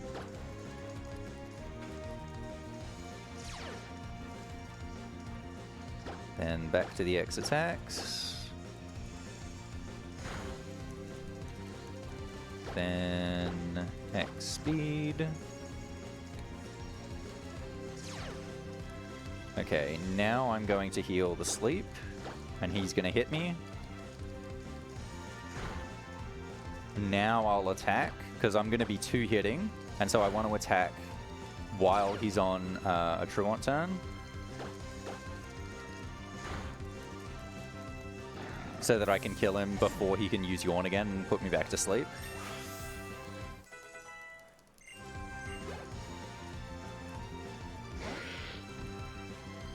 I need enough attack to be able to one-hit this. Should get it, yep. And now I'm going to heal on the next Slacking, because I can't one-hit this, and I want to be at absolute full health before it hits me, because it's going to use Retaliate as well. And so Retaliate does double damage if it's used right after one of your Pokemon dies. You use Chip Away, but that's fine. And so its base power is 70, and so if it doubles, it's 140. And so that's why I have to use 2x defense in this fight, because my defense is so bad that even with an X defend, Retaliate can just kill me from full health. So, had to use the second one. But yeah, it used Chip Away, which instead just ignores all of your defense boosts. So it basically would have done the same as Retaliate, because it's also 70 power. Yeah, got Norman first try, which is really good, because even with saving before him, if you die on that fight, it's a pretty long fight because you're doing so much setup. Such a long setup, yeah.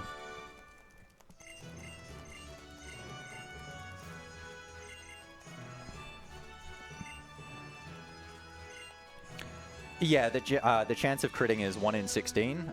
In later games, they changed it to 1 in 24, is the base standard crit rate. In Gen 1, it was based on the base speed of the Pokemon that you were using, which was pretty jank, but that's what it was. 1 in 16 is kind of like the most normal thing to me to be the crit rate. I don't really like the 1 in 24, even with it being like less likely, and generally as a speedrunner, you don't like seeing crits. 16 is just a more binary number than 24. 2, 3.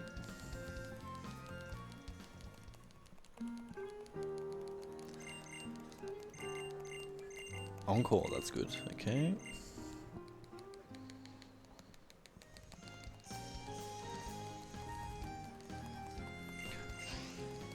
All right, Upjohn, I'm also going to give you like a 1-minute warning for the Latios and Latias nicknames because they're coming up very, very shortly.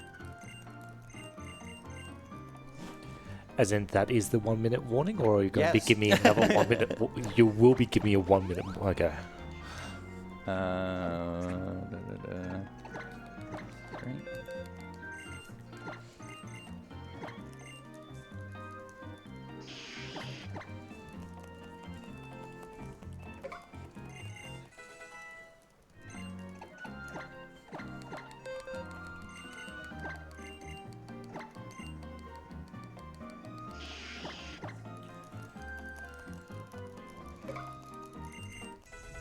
Okay, so I've also got a heal on this Slaking for the same reason.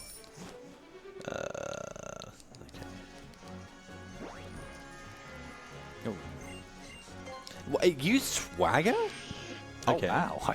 I don't think I've ever seen that. Yeah, that's really rare.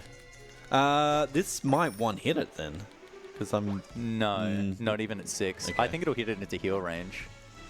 No, I don't. Doesn't look like it did. yeah, that's really rare. Yeah, that's odd. I've never seen that. I've seen Encore from... Yeah. Yeah. Anyway, first try normal for me too, as Werster explained.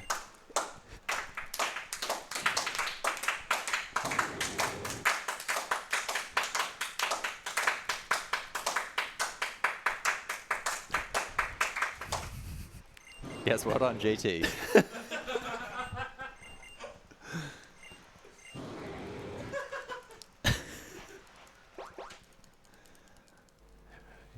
John, I'm going to be a little bit nice. I'm going to give you 97 seconds warning. 97 seconds. I might fall asleep at that time.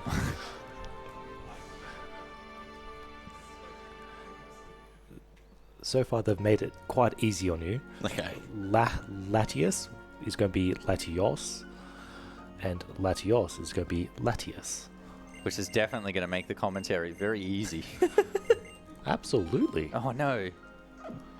Oh, he finally did it. Okay, I've done that a few times. Yeah, if you keep mashing through the text after the text is finished, then you end up opening up that menu as well.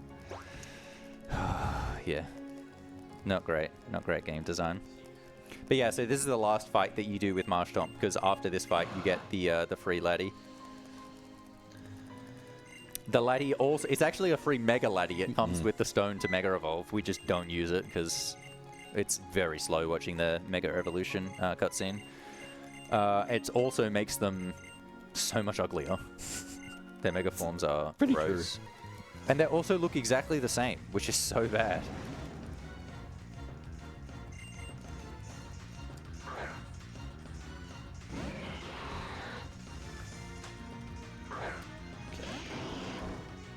Wow, Steven is so cool, he throws out his Pokeball differently. Slash is actually pretty nice there. And I got Zen Headbutt. Good job, Metang. Steven's an idiot on this fight until they're in kill range, so... having it kill the Grimer there was really nice. I think Rock Smash should kill here. So the fun thing about this fight is, even though Marshtomp is your only Pokemon here, if you die, you're actually still good. Same with the fight in Meteor Falls, because you get... no, not in the Meteor Falls one. You don't get healed. Do you get healed if you die? If you die, yes. If you get die, healed. you get healed.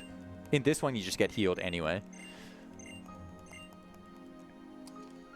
That's actually really weird about the Meteor Falls one. Yeah. You only get died if you healed. Words. You only get healed if you die. There you Yes. go. I got you. Thank you. Oh my goodness. That sentence made no sense at all. Okay, I've got to remember to say yes to the nickname here. Okay. Yes. Does it start with the default name? It doesn't. That's so annoying. Latios. Perfect. Yeah, it would have been nice if it actually started with its name and I could just like go Backspace backspace twice. Exactly, yeah. But yeah, so in a lot of Pokemon games, you actually do nickname like all of the Pokemon that you use for a significant amount of time. You give them one character names because it has less text. but the text actually goes so fast in this game that it's not worth doing. And it's also the loading screens are so slow that nicknaming takes longer than it does in a lot of the older Pokemon games as well. Okay, so now now I'm going to be using Latias, and I'm going to be checking its stats here. So when you get legendaries in this game, like the Latias, and like with Kyogre and Groudon, 3 of their stats are perfect, and then the other 3 are random, but it's also random which ones are perfect. So the stats that do not matter are attack and special defense. So I don't want to be wasting the perfect IVs on attack or special defense. Special attack is the most important, as you might guess. Speed is the second most important, as you might guess. Health and defense are just important. Okay, so I am going to open this menu. We're going to move Latios over. I don't have health as perfect. Restore. Teach Surf. We'll have a look at the stats here.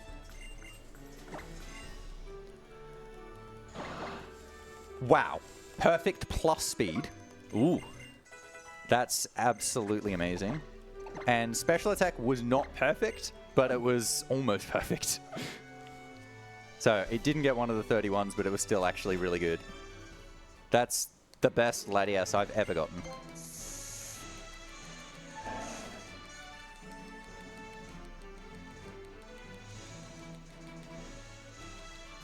Ooh, I got crit. Almost died. Nah, get in there. I don't trust this cycle anymore. There's a walker above me. You can go that route if you do that movement correctly, but I'm just going to go up here instead. Whoops, in here.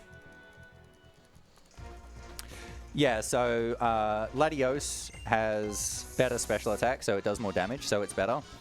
And is fighting better Pokemon, so it's easier. The difference between the two of them isn't that different if the Latias' stats are really good. But the difference between a good Latios and a bad Latios is not that big. But the difference between a good Latias and a bad Latias is enormous. So the fact that I have one that's, especially that it's really fast, means I'm going to be outspeeding the Sharpedos, which is really, really good. Latias, right? Yep. Yes, Thank that you. is correct. Cheers. Done. You have also nailed that one. And we have a $15 donation from Yanol Yol.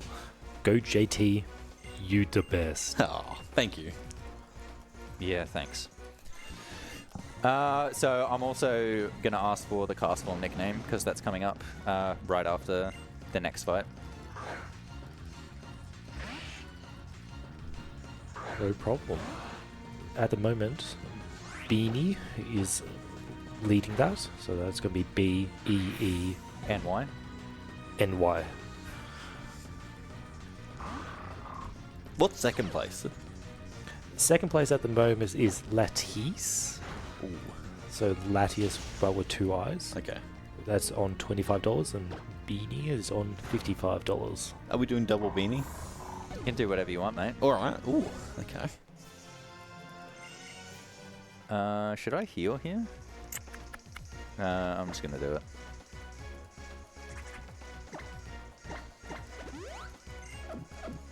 I don't think I really needed to do that, but I'll do it anyway. Oh, yeah, it's a little bit safer to do that. Because I don't have any revives. Yeah, I'll buy revives later. Just to be safe. Because, yeah, this isn't a guaranteed 2-hit on this Sharpedo. But I am going to outspeed it. But it can like use Scary Face, and then it's faster than me because Scary Face lowers my speed, and then it can start really, really trolling from that point onwards. Yeah, and that's exactly what's happening. And I am not looking like I'm going to do half. All right. Para? No para from Dragon Breath. Ooh, nice Swagger Mist. Really nice. All right, take that. Take that. Oh, perfect HP. Oh, that's not what I wanted to do. 96, okay.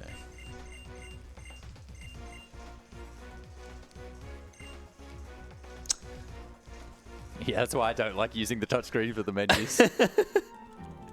It's very frustrating sometimes. Okay, 96, 75, not too bad. That's good special attack, right? Yeah. Yeah. But it's not the perfect speed. So... Beanie.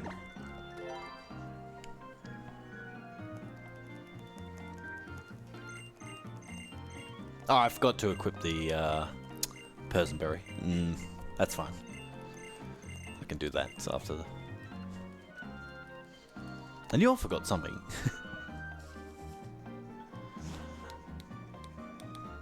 Just don't get confused.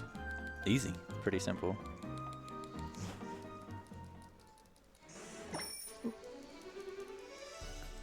Okay, gonna fight the rival again.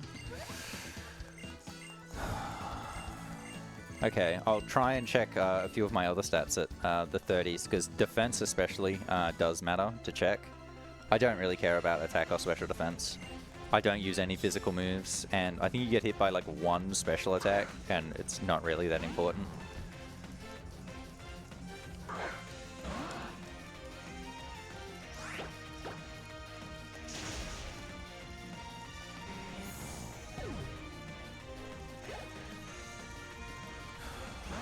Okay. Dragon Breath. That did less than half, so now I'm going to switch to Mist Ball, which has slightly more power. I don't want to use too many Mist Balls though, because I want to hang on to them, because it's got really low PP. Okay, defense was perfect. That's really good. Ow. Ooh, nice. Fully para.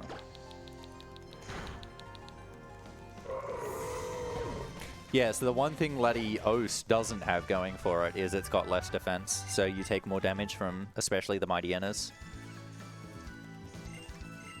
That was a crit though as well. It didn't really help. So B-E-E-N-Y? Okay, thank you. Just double checking. Yes, and for all of those at home, I did nod. I just want to make sure I got the spelling wrong. Right. Yes, make sure I got it wrong. Alright. Yeah, just make Completely disrespect all of our donors. And to confirm, it is B-E-E-N-Y.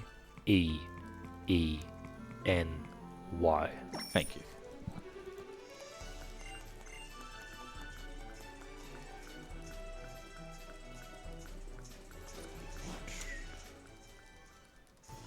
Yeah, so the laddies aren't actually, like, they are very good, but they're not quite as OP as you might think at this point of the game, because they don't have super duper good moves. Like, its best move is Surf, which you were using with Marshtomp. Well, I learned it. You never actually used it in battle. But it has as well, and is a water type, so it would get the same type attack bonus by actually being a water type. So it did have 50% more power, but its special attack is worse. So it still does more from Latios or Latias, but not that much more. It's the stab moves that the Laddie gets are only 60 power in Dragon Breath and 70 power in Mistfall or Luster Purge that Laddie has.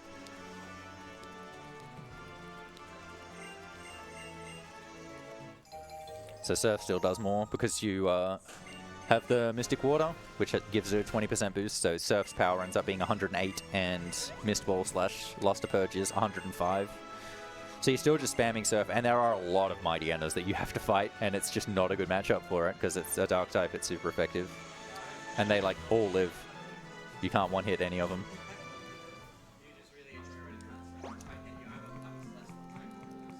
Have you mentioned Mystic Water yet? Can't remember if you did. Yeah, I just said Mystic Water. sorry. I haven't equipped it yet. You already have. Right. But yeah, the cast form comes with Mystic Water, which is the held item that increases water type moves by 20%.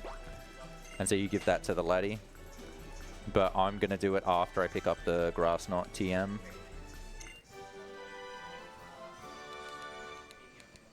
Do I? I guess I should still equip Mystic Water before Winona. Okay, see if I remember how to do this puzzle. Immediately fail. Oh, that was such an unnecessary risk. Okay, I'm just gonna bag here. So what was I doing? Grass Knot and move over the Mystic Water. It's minus special defense plus speed, so my special defense is actually pretty bad. Move over the Mystic Water. Don't. Oops. Okay, no, Yeah. good.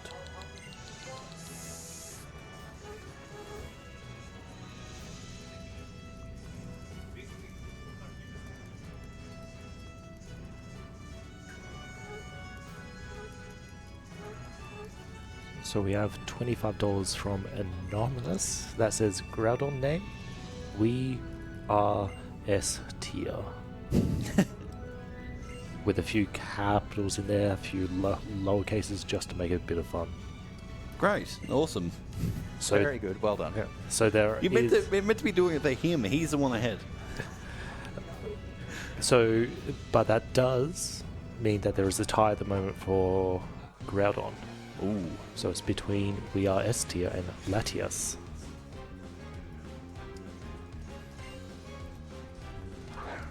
Okay, so I'm going to use all of my remaining X special attacks on this fight, and then hopefully just one hit everything. So this Swallow can spam Double Team. It can also use Aerial Ace. The ideal fight is it spams Double Team, but then you just hit anyway. Double Team increases its evasiveness. Oh dear. I'm going to heal that because I think Quick Attack might kill. Whoa. Hyper, please. Didn't use any Double Teams. That's actually really rare. At least in my experience. Yeah, use Quick Attack. It would have killed. For sure. This is smart AI, so it's using Quick Attack as a priority move when it's in kill range, but not before then.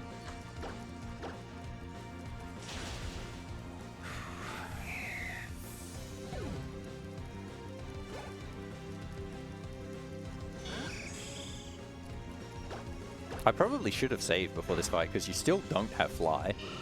Or you don't have access to Fly. I do have the Fly TM, but HM, but I can't use it until I beat Winona. So if I died here going all of the way back to the start of the game would have been very, very bad. But I didn't save, we're all good. Just win, it's that simple.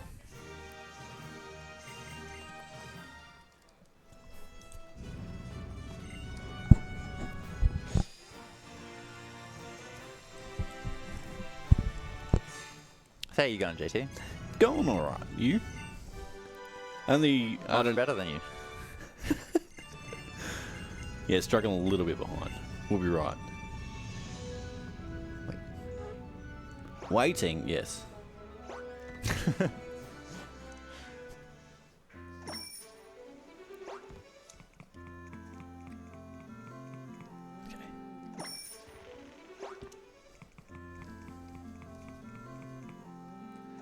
Yeah, the puzzle here in that gym, it's pretty simple, but it's very difficult to do, like, completely optimally.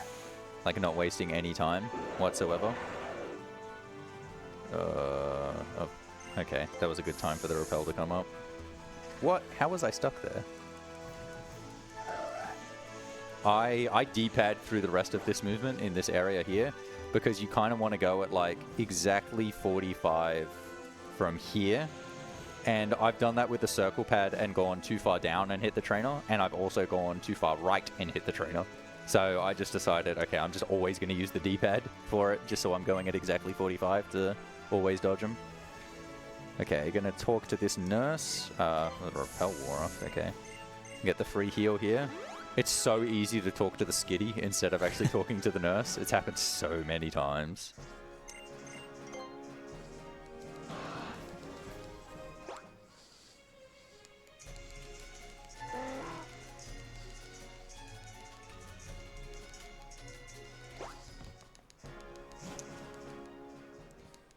Okay, I'm actually going to heal that.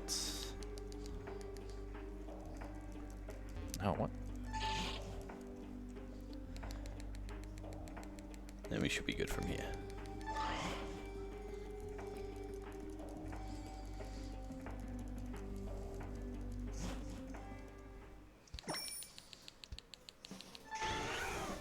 Oops. Okay. I would say that even though I am a little bit ahead, the race actually would be probably really even if I had a bad Latias, but I just happen to have a really good one. I mean, it's still way more likely that I... What was that? Just bouncing off the walls. It's still way more likely that I die than you die. Do you have revives? No. No. Ooh. Don't have revives yet, because you get them at Slateport. Right.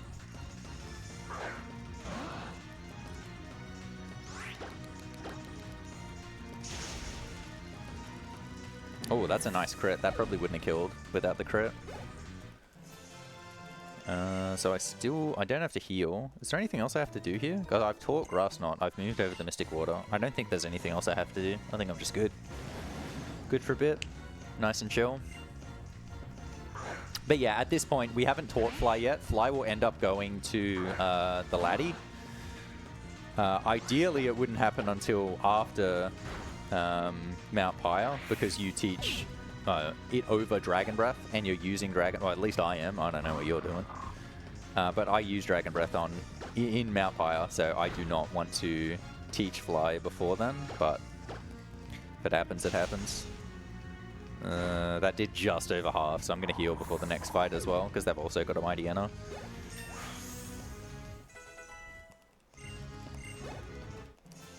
Okay.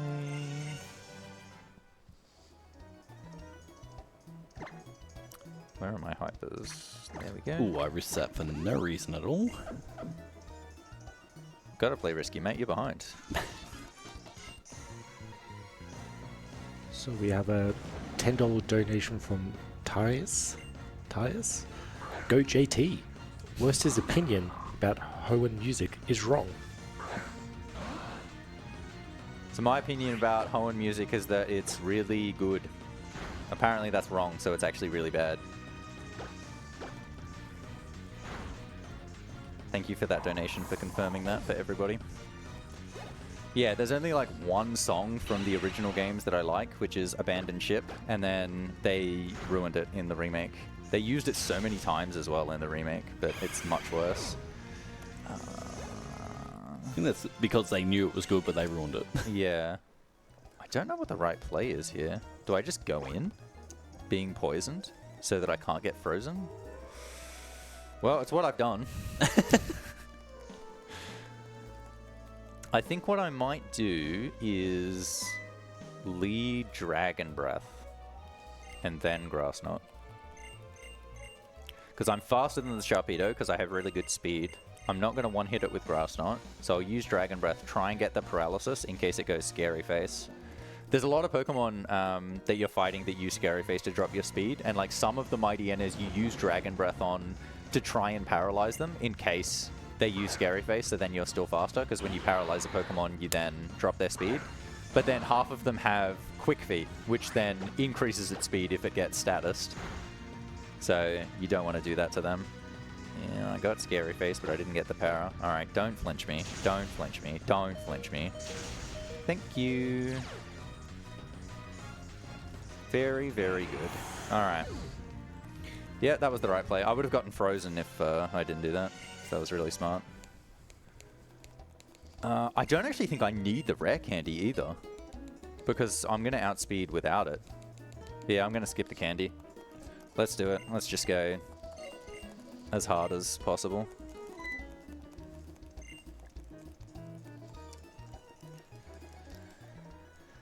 Oh. So where are you up to, JT? How did these fights go? Yeah, okay, so we use... I've just gone blank. Luster Purge on the coughing and Service on the Noodles here. Much easier for Laddie. Well, Laddie Oss, I should say, even though it's nicknamed Laddie Ass. That's the wrong thing. Yeah, so I get a little bit of easier fights than what Werster had to do. We'll use Dragon Breath here. Swagger's a little... do I risk that? I'm going to risk it. Risk it for the biscuit. Okay, got through easy. Swagger's a little bit annoying. Couldn't really do much there, though. And I'll be up against a Camerupt instead of a Sharpedo. So, a bit easier for me to deal with in the next fight. No, after this fight, sorry. Yeah, so the coughings are more annoying when you're Marshtomp, but when you're Laddie, they're better because... Much better. Yeah, coughings have no special defense, whereas Grimers have really high special defense. So the Grimers, and especially the Mark, are actually really hard to kill. Yeah, I need more X items, don't I? Yes. Yeah. I'll get 10 of them. 10 of them. What else do I need? Guard spec? Guard spec, yes. It's just 10, 10, and 1 guard spec, isn't it? Right. I think so, yes. Yeah. And then over here, I buy 11 more max repels. And then I'm gonna buy like 5 revives apparently. And then I'm gonna buy 11 hypers. And then I only have 2 full restores? That doesn't seem right. Oh well, I've only got 2 full restores. Hopefully that is not an issue later on. I bought too many revives. Oh well. You can always buy more at the Pokemon League. If no, you probably don't need them as Kyogre, do you? No. Well, you definitely need 1 for Steven. No, yeah, you can always buy them at the Pokemon League then. You need 1 for Steven.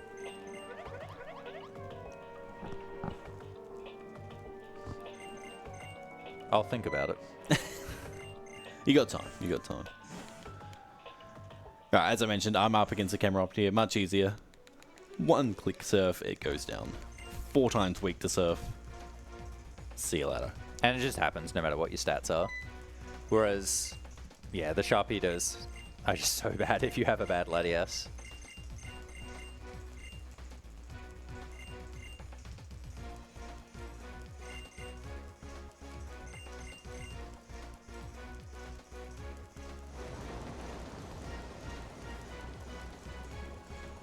Yeah, story-wise, we get given the blue orb here, and they go on about some ancient prophecy. I honestly don't really pay attention too much to the story after speedrunning this game for a while. Oh, it's just so much, man. It is just so much. Oops. Okay.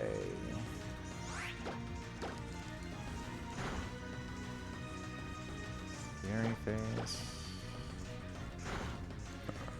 So embargo makes it so that you can't use items anymore. It also actually disables your held item. So because the laddie has Mystic Water, if you get hit by embargo, it gets rid of the Mystic Water boost from Surf. So it's really likely that when that happens, you use Surf, do like exactly half, then it uses embargo, and then the next one doesn't kill. I got lucky on the ranges there to still get the 2 hit. No, it's not the grass knot. Alright, time for my shopping.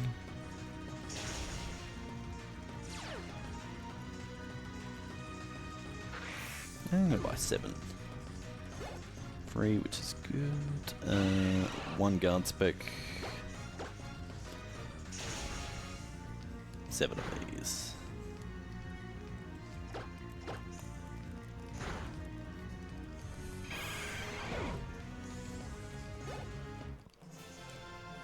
So just a reminder that we do have a few incentives that are coming up that will need to be filled, and they need your help to get them over the line. So apart from the ones that are in this race at the moment, we also have American Arcadia, which if that gets over the lines, Noobs will be doing a karaoke song of Don't Be a Fool over the end credits. He has a beautiful singing voice, so you really don't want to be missing out on that. And after that, we've also got Hearthstone, Black Rock Mountain, Trick Showcase, which still needs $950. So if you are donating any money, put your money towards some incentives. And if you have accidentally left a message without a donation incentive, just send me a message over Twitch. So I am the host. I'll just say hello right now.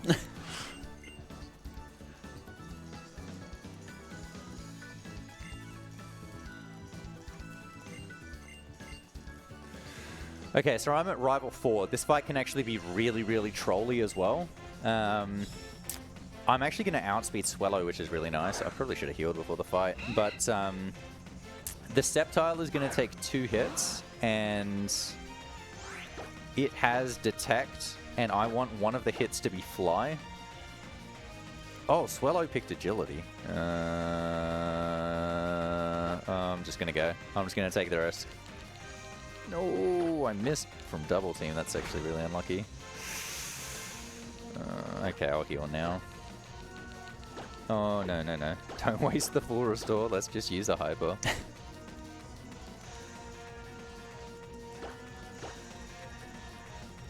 Okay, there we go. So I've actually got full health for Sapphire. That's really nice. So Sapphire can do more than half because it's got dual chop, but it kind of has bad AI, so he's just picking random crap here.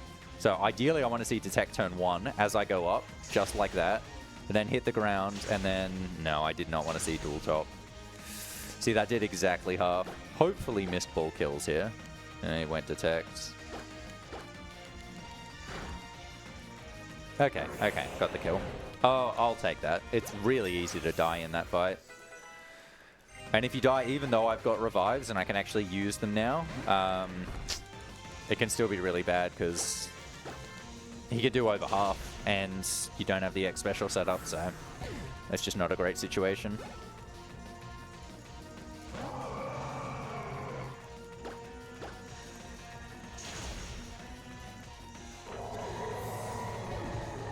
Meanwhile, in the story, they're planning to steal a submarine to go underwater and wake up this ancient Pokemon. I just said no to the guy, damn it. Now I have to go back and talk to him. It's a little bit unfortunate. It's mashing too much. Okay. Yeah, that's one of the advantages of holding B the whole time and only pressing A. You never accidentally say no.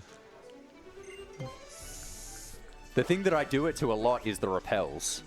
Because the repel text comes up and it's like, do you want to reuse it, yes or no? And if you're like holding up or down to move, it doesn't disable that input on the menu. It keeps using it on the menu, and so you can just be moving and it'll just move the cursor, and then you just say no. I should heal an elixir. Also, I should mention this rival fight is not forced in the originals. They force it on you for whatever reason in the remakes. Yeah, in the originals you can just say, no, I'm not interested. Because he's yeah, chilling outside the mart, yeah. So you don't even acknowledge him, just like, no, bye. Yeah. Had enough of you.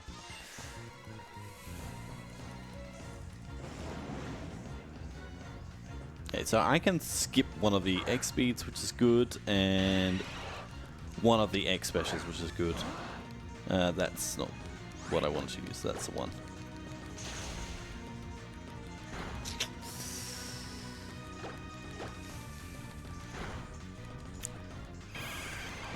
I shouldn't have to heal. Double team and then a miss is not great. Okay, I'm going to heal here. This is not great. Where am I going?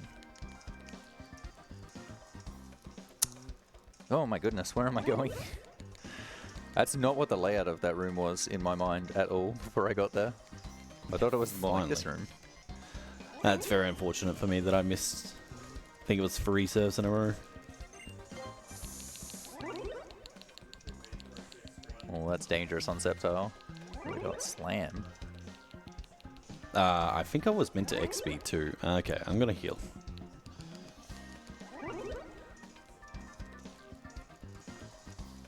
Detect. Outplayed. Dual top miss. Easy. Just get lucky. That's... Yeah, so one of the nice things about diagonal movement is you can use it to pick up items diagonally, like that. So you can just pick up the Master Ball without fighting either of the electrodes that kind of like hoard the Master Ball behind there. I think that's the nicest thing you said about diagonal movement. It is the only good thing about it, so...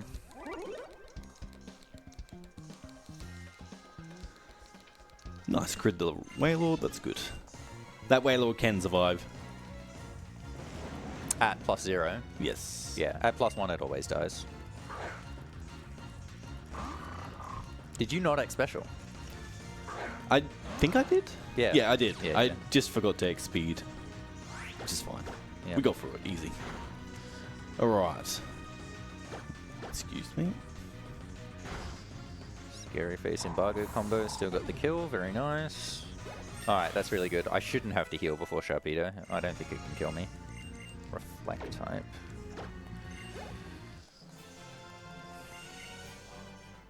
So we have $50 from Anonymous that says just donation for the Hearthstone incentive. And also $100 from Sonia. Lacy Stripes, love what you're doing. Not being here. Yeah, exactly. We all love that. Yep. Not supporting Werster when Werster was supporting her. I know. Yeah.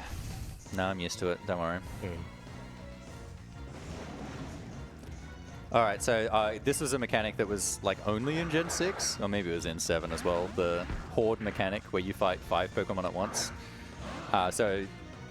How did he see me from... What? Okay, I was on the wrong top. That's bollocks. I think bad is the word we're looking for. That too, yes. I'm very mad at myself. But yeah, so it's really important to have a spread move that hits all of them because there's so much lag in those fights when there's 5 Pokemon on the screen that if you have to take them out one by one, the fight takes like 2 minutes longer or something. It's extraordinarily bad.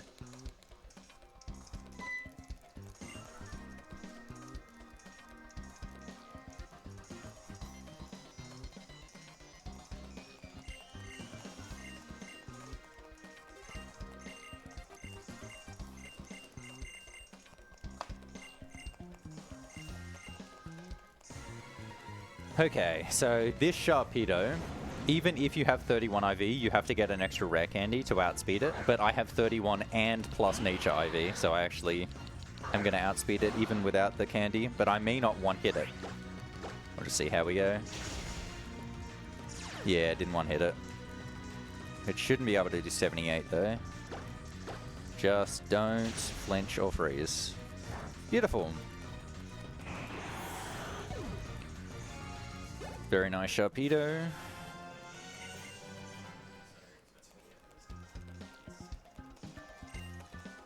In that case, though, even if you do die, you can actually just kill it with Marshtomp. Because you've got other Pokemon, and Marshtomp can generally take a hit. That being said, my Marshtomp does have very bad defense, so it's actually possible that it would just die in one hit and not have to use Cast Form. I have done that in a run before. Oh, Beanie. Beanie.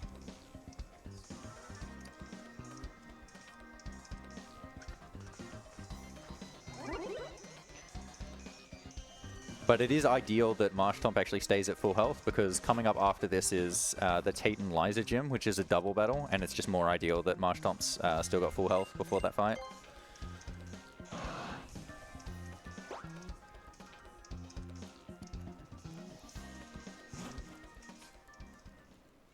I heal to full here and do something else. Do you remember what it is? No. Yeah, I think it might just be heal to full. I don't know. I thought there was something else here, but I don't know. We'll find out. Actually, yeah, I'm pretty sure you have to fight those optionals back there.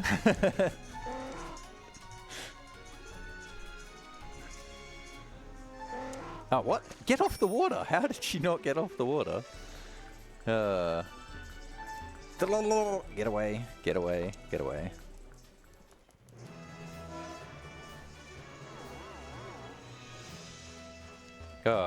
Whatever. Ideally, you would actually go on the right side there instead of talking to this from above, but we'll just talk to it from above. I was already there. This one I actually do have to go all the way around because that spinner there has vision that will see me if I don't go all the way around.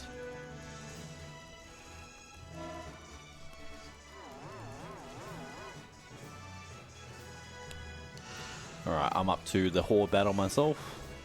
It's very laggy when you pick a move in this. Yeah, it takes so long before the move actually just comes out. It doesn't even look like lag, it looks like, oh, I'm just so interested in this camera angle. Mm-hmm. Like I've pressed it and my hand's off the thing, I'm not doing anything. It just, yep, we'll just look at these Poochianas shake for a little bit and then go bowling. Yeah, and then we'll go bowling.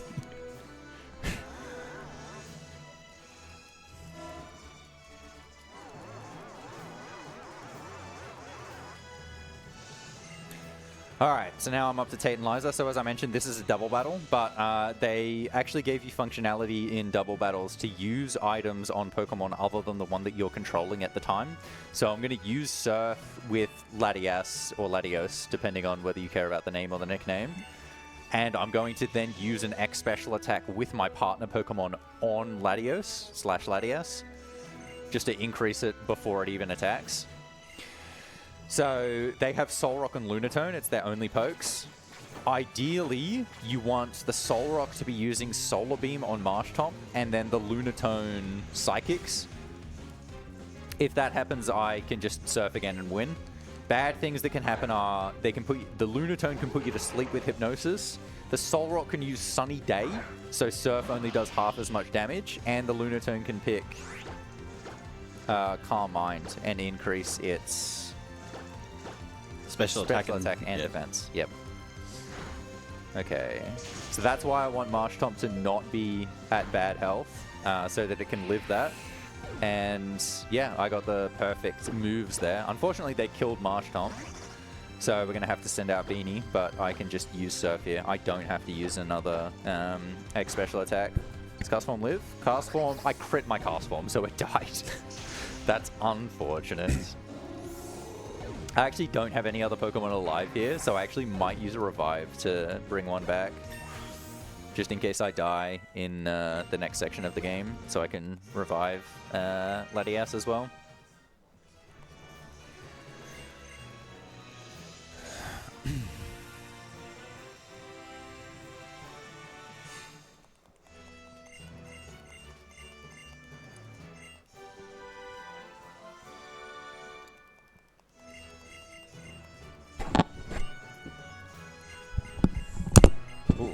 Oh, sorry. Jesus. Sorry, guys. My apologies. Had to cough. You didn't want to make any noise there, did you? Sorry, Tech. I think I made more noise trying to cover it up. Yes. I'm so sorry. I definitely know my ears hurt. Psychological warfare techniques from JT. I mean, you've been doing this whole run. You've been asking him what to be doing at every second point. It's true.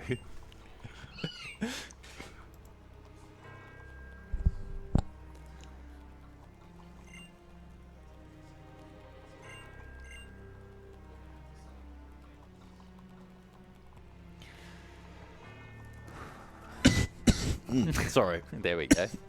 That'll do. Well done. Thank Do you. you want some water, mate? I've got some here. Thank you. Okay. Yeah. Right, let's wait. Also, in this game, they renamed him to Liza and Tate. Worse. Oh, yeah. That makes no sense. It's Tate and Liza. It just sounds so much better as Tate and Liza. I do not know why they reframed it as Liza and Tate. I didn't even notice until you pointed that out to me, like, yesterday or whenever it was. Some other day when I was happier and not playing this game. Well, you were playing this game, though, at the time.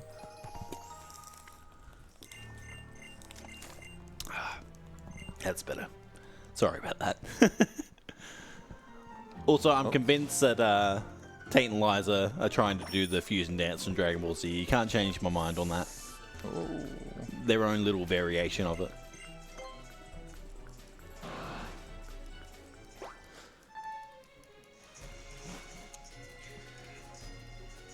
So I don't have to heal, but I'll revive Marshtomp. Teach Dive. Yeah, so same setup for me. I'm going to use an X special on my partner's turn, and we're just going to sweep with Surf. And unfortunately, both Marshtomp and Beanie will die for me too, because I've got good special attack. So X special on Latios.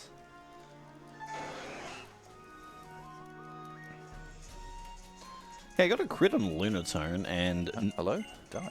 knocked Solrock into heal range.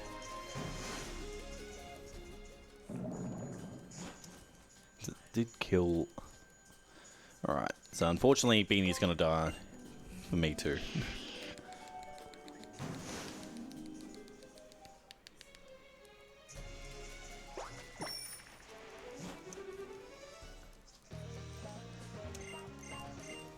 And yeah, unfortunately I knocked Solrock into heal range, but it goes down the next turn. Oh, get through. Oh, I shouldn't have done that, but I did. Yeah, the movement to get past that spinner there is really, really awkward, going through a one-tile gap, and then you've got to double pass him, and it's just so easy to slide past if you're passing the way that I did.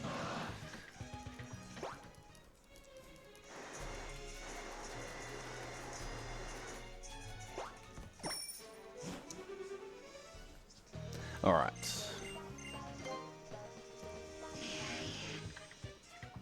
So now we get this big cutscene indicating that something's happening for me.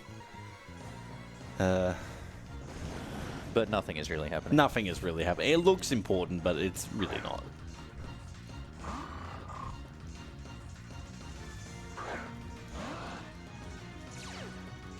I'm going to be honest with you, I actually got really confused when it said Go Latios on my game.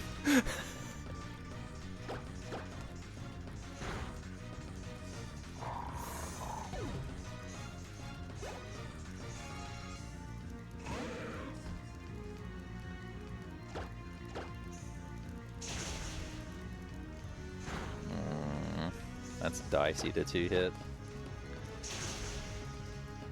Oh, got there. Okay, got there.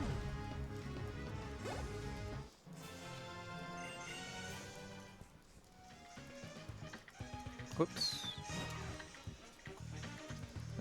This puzzle is also extremely difficult to do the movement optimally on. I actually haven't decided whether I like D-pad or circle pad for this. D-pad. Yeah, okay, I got through that.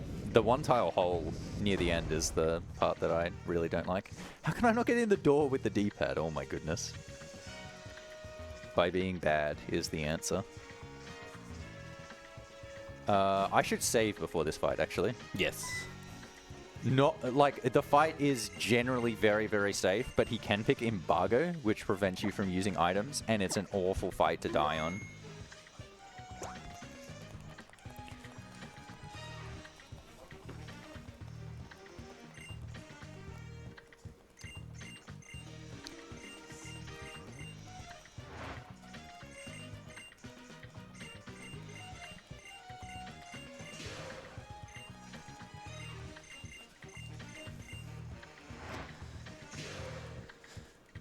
Okay, whatever, we'll just do that. Okay, I'm going to teach dive 2.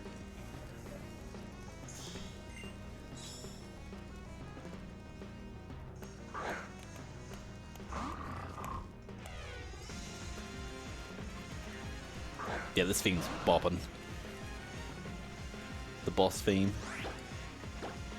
Guard spec. So this is the fight we get the guard spec for. So that prevents the stats from going down. And so ideally after that, it only uses Scary Face and just does absolutely nothing.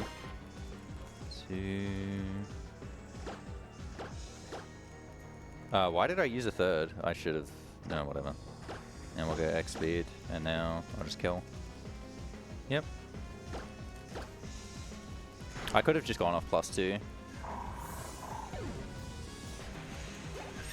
I probably wouldn't have got the Mighty Enter at +2, but it would have been the same amount of turns. And also, if it had used Embargo, it would have been much better if I'd gone at that stage.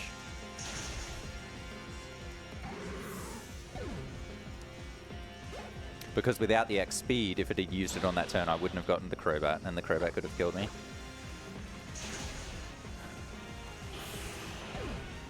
What am I doing? I'm going the wrong way. Okay, it's all good. Let's take it the scenic route there for a second.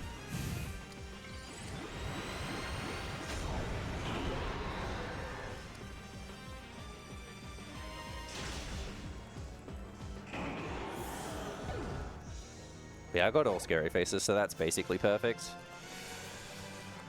Whew. I'm actually surprised at how well my Latias section has gone. That's the last fight you do as Latias. Next fight is going to be catching Kyogre, and then it's using Kyogre.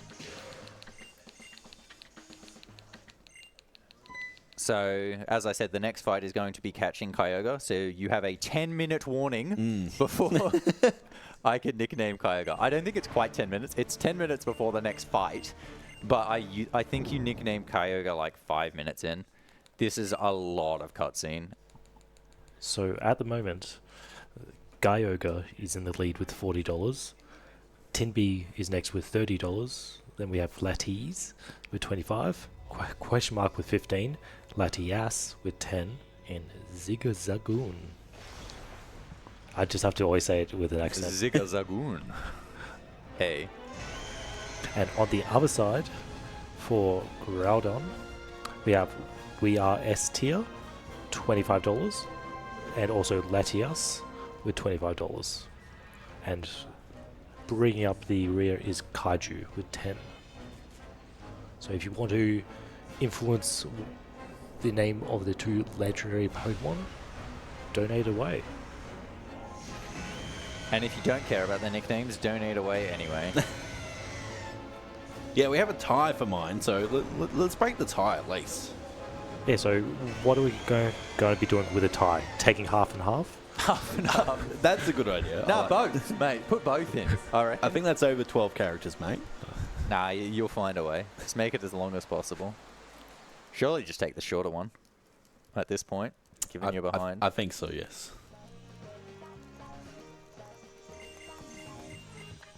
So look, we're in the same spot, though. We are in the same spot, yes. So it looks closer than what it actually is, so...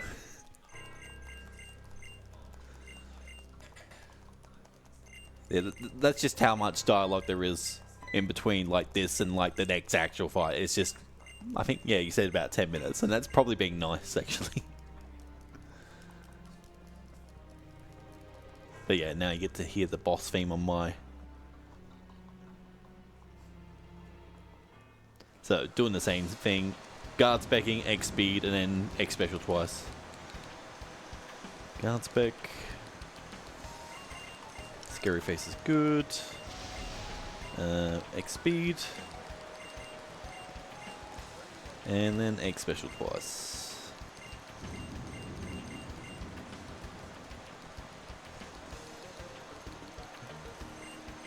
Embargo, that's fine. That was on the last turn. Yeah, that normally doesn't happen, but if that happens early in the fight, you are kind of in a lot of trouble. Yeah, because embargo prevents you from using items anymore. So not only can you not boost up the X items, you also can't heal. It's really, really bad.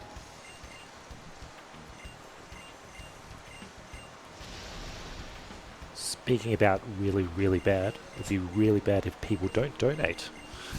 Because if you donate, you'll be able to be in the running for one of our many different prizes that you can get.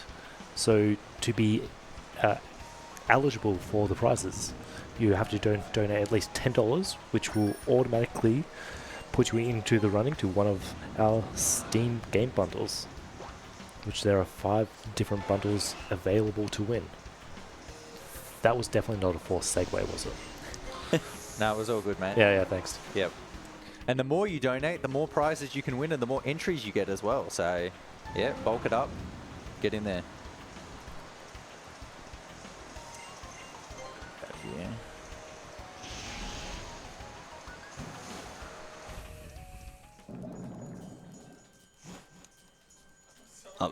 I was going to mention the heavy rain music, but you're already out of it. I didn't even pay attention to it as well.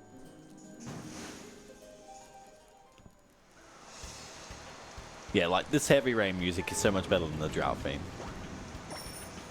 You'll see in a minute when I get into my drought cutscene.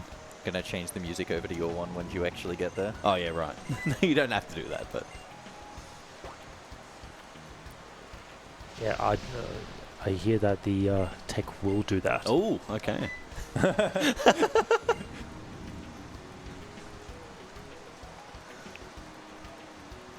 You don't have to. In like 30 seconds. Yeah, 30 seconds.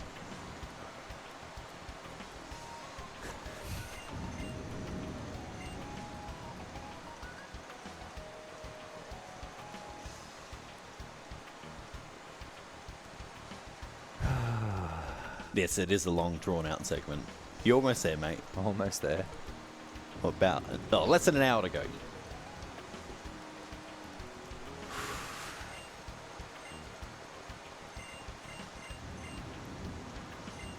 All right, so the drought theme for me officially starts after this.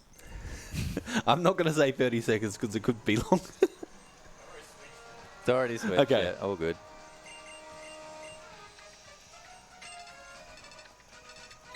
Yeah, that's not the drought thing. No, not yet. After this, I forgot about this cutscene. Forgot about this one. Oh, man.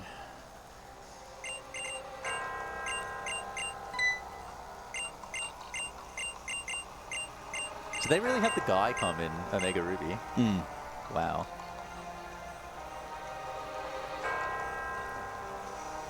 Does Shelly not come in?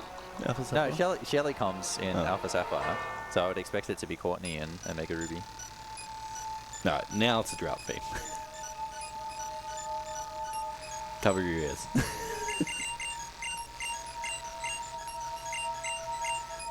That's right. Cover your ears with your headset so you can hear this glorious thing. Is that even a theme? Like, is there No, music? that's what I'm saying. It's horrible. The Heavy Rain Jesus. music is so much better. I also think that just the general theme of the game kind of suits it being, like, it's a storm, so it being like a really heavy downpour just makes more sense than, gee, it's a bit hot out tonight, hey. Thinking the world is going to end.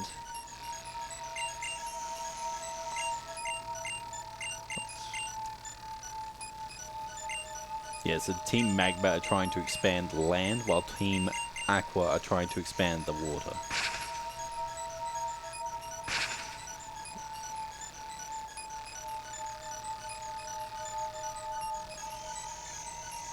So I think Team Aqua's motivations were about, oh, most things live in the sea, or it's like the origin of life is from the sea, so we should have more sea.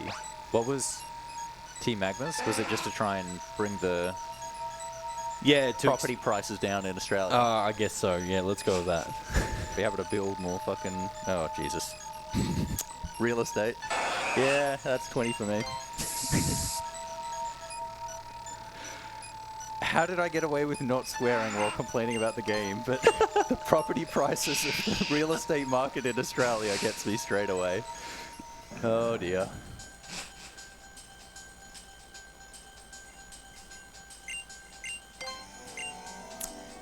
Can't blame you, though.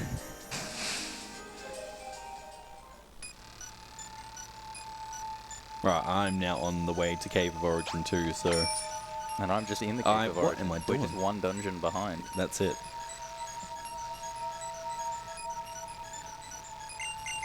Yeah, lots of text, lots of cutscenes here. It's just, yeah. There's no text in my one. We're just chilling. Just chilling out. Go to him. We're surely sick of it by now. aren't we? Yeah, I think we are. Thank you, though, anyway. All right, so we go through that, like, submerge sequence, and then we get here, and then have to change our fit. Because we can't have that suit on while underwater in this completely submerged area anymore. Got to change back, just to take 3 steps to talk to Kyogre.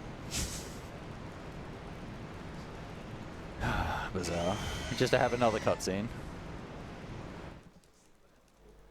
And so, to confirm, his name will be Kyogre. Yep.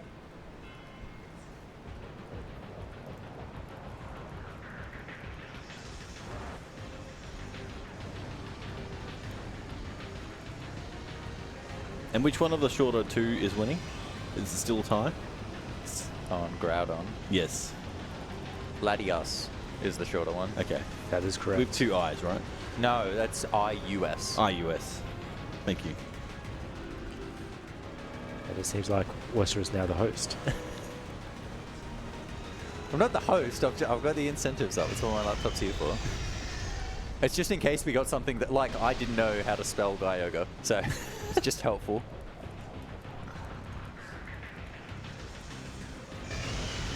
I told you. That's fine. Yeah, I trust myself a lot more than I trust you, Upjohn. That's why you put me on as a host during your run. Yeah. I see how it is. Yep. I trust you, Upjohn, if that means anything. Thank you. And just get when I mess up your name at the start.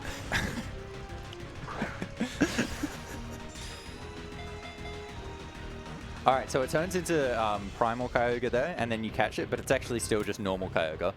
To turn it into Primal Kyogre when you're using it, you have to equip the blue orb, which I might do, I might not do. Kind of depends on the stats that I get and how risky I want to play later on in the Elite Four.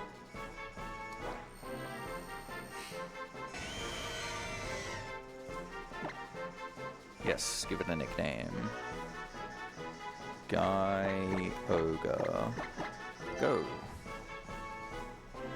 Okay, so again, it'll have 3 perfect stats, just like the laddie. And again, the ones that you want to see for me are special attack, speed, and defense is the third best one, defense or HP.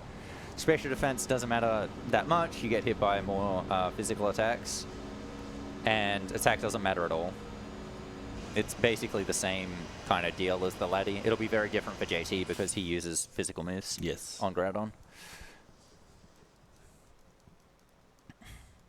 Yeah, so I want attack and speed are the 2 ones that I want, really. Yep. And the others don't really matter too much. Yeah, because Groudon's got pretty high defense anyway. Yes.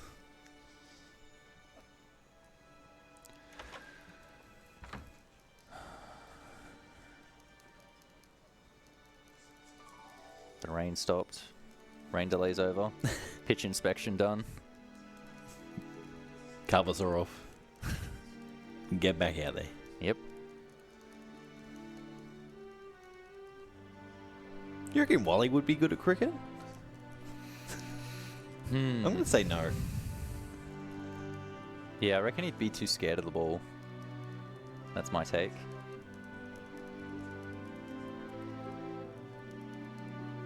Who would you want from the Pokemon universe playing cricket? Steven had a bit of an arm on him when he was throwing out the ball. That's true.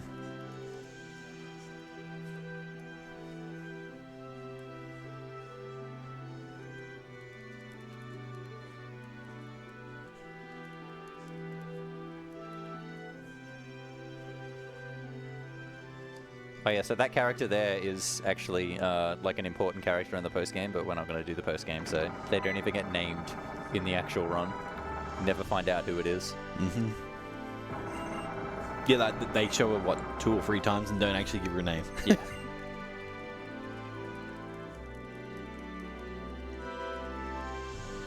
Alright, I'm coming up to Groudon now. If Upjohn could please confirm the spelling, is it L-A-T... I-U-S. I-U-S, thank you. Yep. Thank you, Thanks, Upjohn. Thanks, Upjohn. Thanks, Upjohn. Cheers, mate. Oh, yeah, I realised that you just got it right in front of you, too. I could have asked you. Yep. My bad. You know, it does feel good to be useful, and you can be useful by donating to Game On Cancer, which is who we are supporting during this marathon. Was that a better segue? Yeah, it was, pretty low bar, but yeah, probably.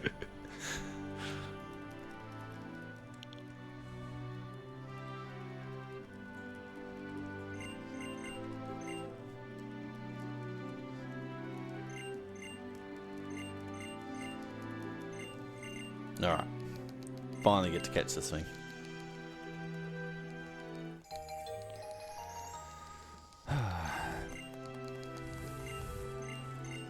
Don't worry, the long stretch of cutscenes is almost done for you, don't worry. Almost done for me. Yeah, so Steven gives you the Eon Flute there, which allows you to store around the sky, which again is actually a pretty neat feature in this game that just does not get used in the speedrun whatsoever, so you just don't get to see it. So now that I've got Kyogre, I'm going to be using it for the rest of the game, and this is the last gym that I'm about to do in this town, now that I've got it. The gym puzzle here is you've got to step on like every tile, and then it allows you to go into the next area. And If you step on it a second time, you fall down, and it's really bad. This is actually not the menu I want to be in, but I'll just do it here, I guess. I think it was right. Thank you. 149. Oh dear, that is not a good Kyogre. And I need... Whoa, I need Surf, please. Surf.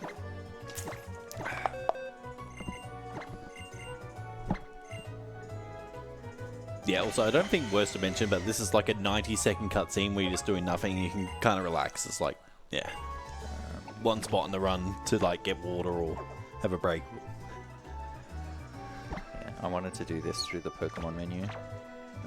I'm actually going to fly to Sutopolis. This is like half a second slower in a vacuum, but I actually think with how many steps I've taken, this will allow me to use one less repel, and so will be faster overall. It's also easier movement. I really don't like the movement coming back from Cave of Origin. Just doing it backwards with that camera angle is really bad.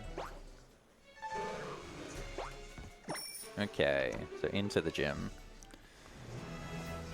Every tile only once, and you have to finish at the end point. If you like finish in a corner, you're just screwed, because then you have to hit another one. Up there.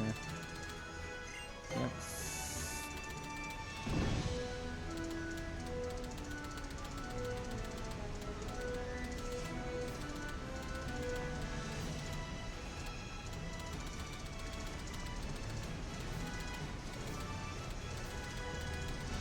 Beautiful. Well done.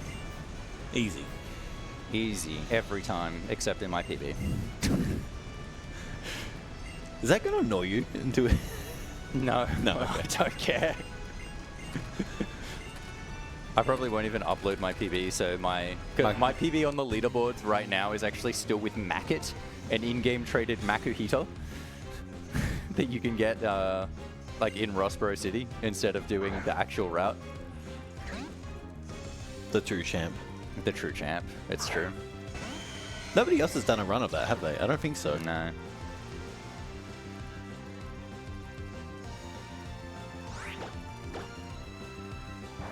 Do not confuse me. Thank you. I think that's the first time ever I have not gotten confused by Love Disc.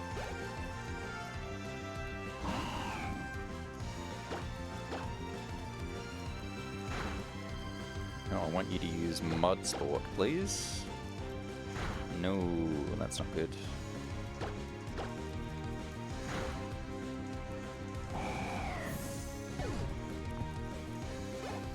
Okay, so yeah, Kyogre is just insanely powerful, basically. Even though these moves are not very effective, they're just still going to kill.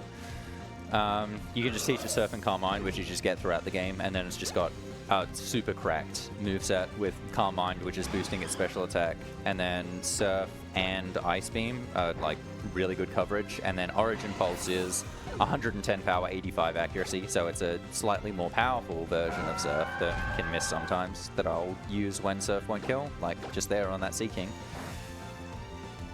I'm going to use Origin Pulse on Milotic too. I don't want it to live. Of course I missed, but he missed too. Yeah, I'm just not sure, because I only just did half there. I'm not sure the second one was going to kill. Maybe it was guaranteed. I don't know the ranges that well in this game, to be honest. But yeah, so my Kyogre, it did get the IV in speed that was perfect, but it's got a minus speed nature. It did not get special attack as perfect. Special attack was pretty low. So it's effectively got reasonably low special attack and speed, so it's not very good.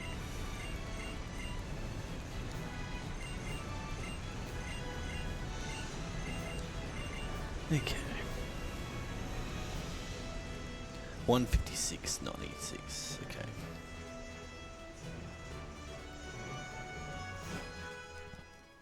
So I've got really good attack and pretty decent speed, actually. What? Go over here. Go over here. 156 is plus nature, isn't it? No, it's maximum IV neutral nature. Oh, okay.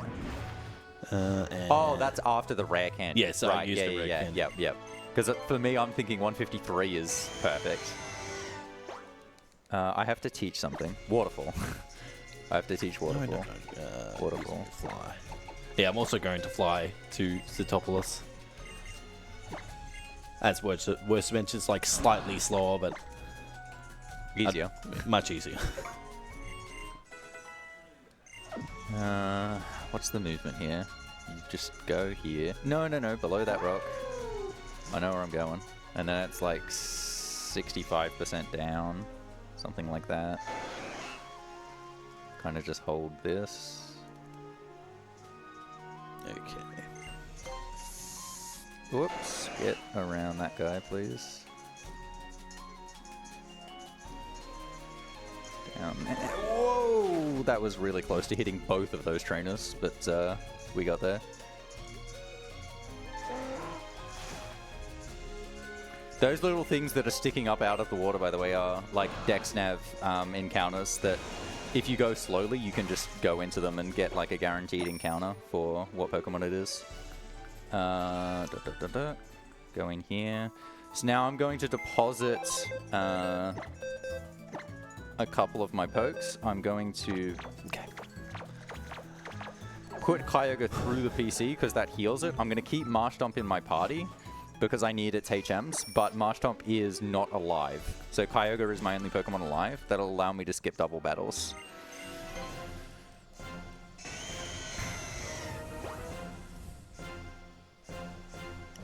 Alright, meanwhile, I am facing Wallace. A little bit of a different setup for me. I'm going to X-Attack once and then pretty much sweep with Earthquake. That's it.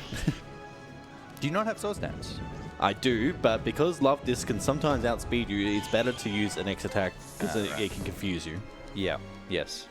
It has both Sweet Kiss and Water Pulse. It just loves to confuse you.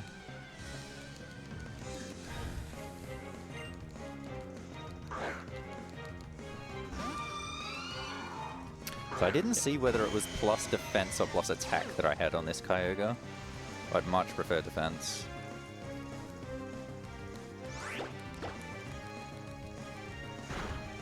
Nice, got through confusion on Frostlass, that's rare.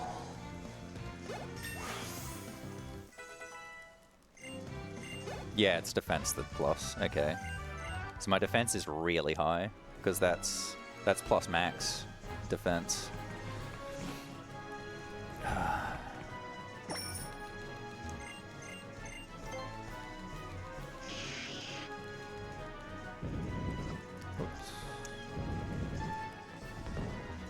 What? Oh, I have never done that before. I actually thought you went up at the intersection. Well, you do go up at the intersection. I didn't know there was a little bit of a gap there that you can go into. I do now. But yeah, Kyogre and Groudon are both just so overpowered. They've got incredible stats and their ability just sets the weather. In this game, it only sets the weather for 5 turns though.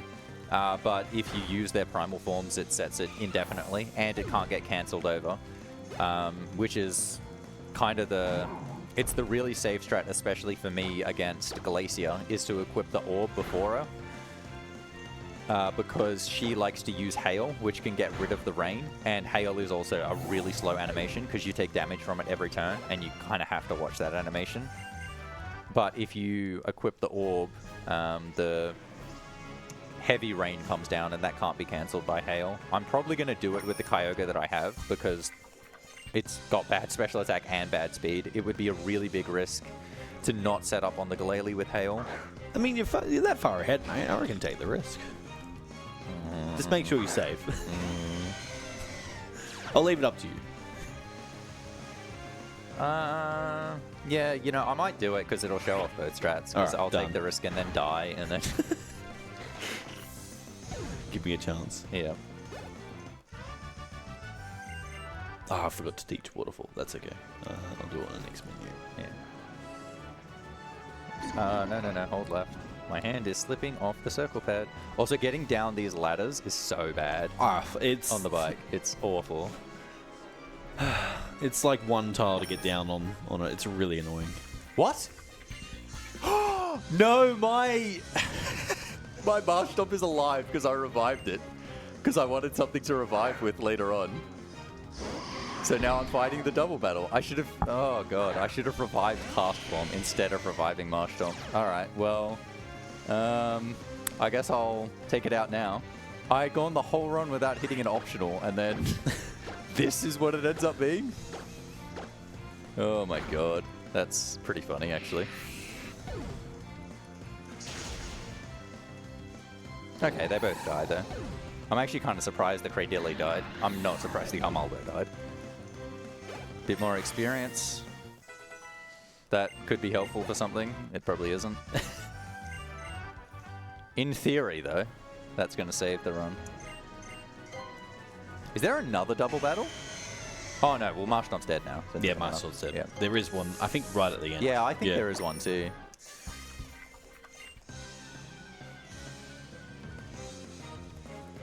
Sorry, just give me a chance to catch up. Oh, good, man. Oh, good. Yeah, I did that on purpose just for you. Makes me feel slightly better about hitting my 2 optionals.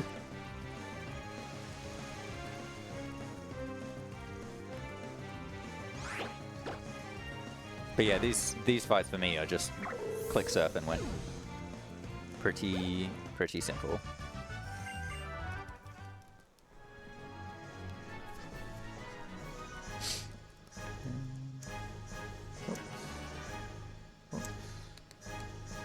Triple pass spinner.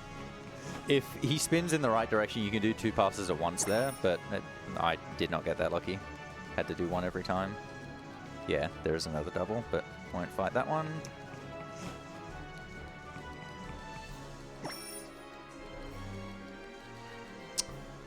Grid Shadow Ball's annoying. Alright, and now the Victory Road Wally fight, because your rival wasn't good enough to make it here. Fight Wally instead. And so this was one of the better things they did do in this game, is they actually gave Wally a bit more personality and gave him his own theme for this fight. Which, it's a very short song, I will say, but I enjoyed this the first time I was playing the game.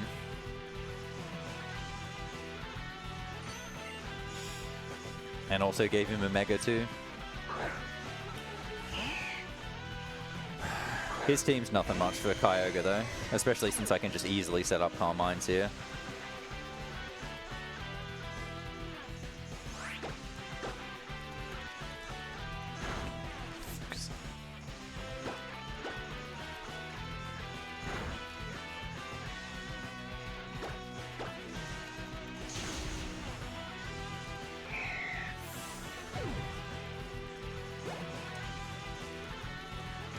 Okay. Yeah, going through that section for me, like I have to look at the DS a little bit. 3DS rather. Closer. Yeah, because it's got the darkest. Yeah. Yeah. Alright, so the Magneton I will 2-hit because it has 30. If you remember from 2 hours ago, it means you can't 1-hit the poke. Oh my goodness, that's... I'm just going to full heal because I only have 2 full restores. It's actually faster as well because I don't have to watch the HP bar. Yeah, I got paralyzed from the Magneton. From Tri-Attack as well, not Discharge.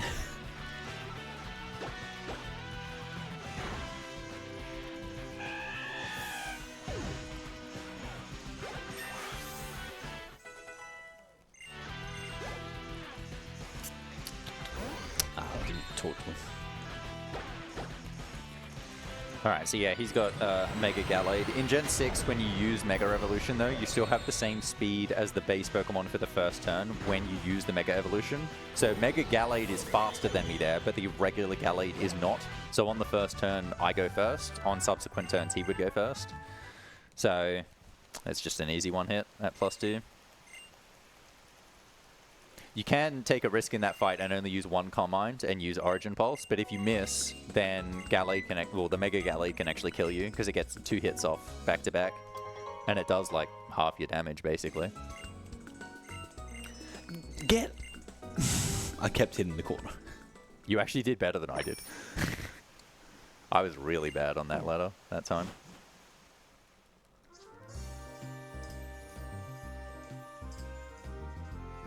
No, that's the wrong way. What am I doing, son?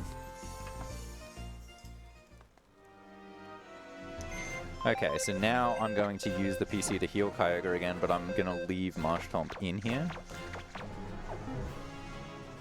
Alright, for some reason I just had a blank and forgot where to go in Victory Road. I don't know why.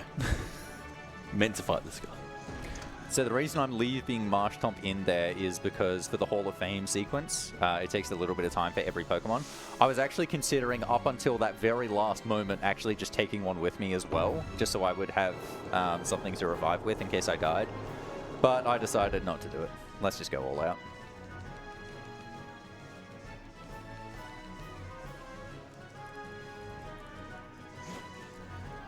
So I would just like to remind everyone that if you want to donate, you can either give us money directly, or you can also do it through Twitch.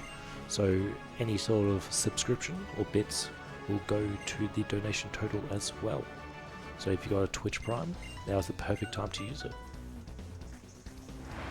Yep, that's true. Thank you for confirming. Alright, so we're at the Elite Four now, so there's 5 battles left, Elite Four and Champion. So, I'm not really sure what strat I want to do for Sydney. Ideally, you want to have enough speed to outspeed all these pokes, but my Kyogre's not that fast. And you also want enough special attack to one-hit all these pokes, but my Kyogre does not have that special attack threshold. So I kind of have to decide between X Special and X Special Attack. You could use it on Mighty Enner as well, the setup, but I'm not going to do that. I'm just going to use one, and I think I'm going to use Special on Shiftry. And I'm going to hope it picks Fake Out this turn. Perfect. And now I'll be able to kill it with Ice Beam. So the Shiftry has Leaf Blade, which has a high crit rate, and if it crits you, it does all your damage. You just immediately get one shot. But so Sharpedo will outspeed me. I think I will get Absol though. Spiky Shield's a bit annoying. The rain will go down, but because I used X Special, I should one-hit Sharpedo with Surf anyway. This will definitely outspeed me though. Crunch. I think I'll get Absol though. Yeah. All good. I can just surf the Absol, so that's one down. Where are you at? You're at Wally. I'm at Wally, yes. Okay, I won't save before Phoebe then. So if I die there, that'll make it close. It's very unlikely that I die to Phoebe, so... But it is possible. Because I'm going to have to... Oh... No, actually, I can't Origin Pulse. My special attack's so bad that I have to Calm Mind. My defense is really good, though. So Thunder Punch plus Fake Out, I don't think will kill. Did you buy 4 restores at the Pokemon League? No. I wasn't watching. Okay. No. Just going with 2. Going for it.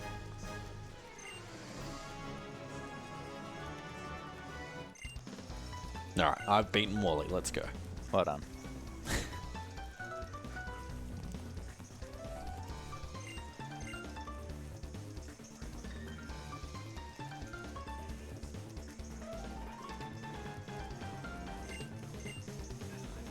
You're only 1 battle behind. This is still much closer than the practice race we did. Yes, yeah, the practice race was... yeah, thankfully this is a much better race than that.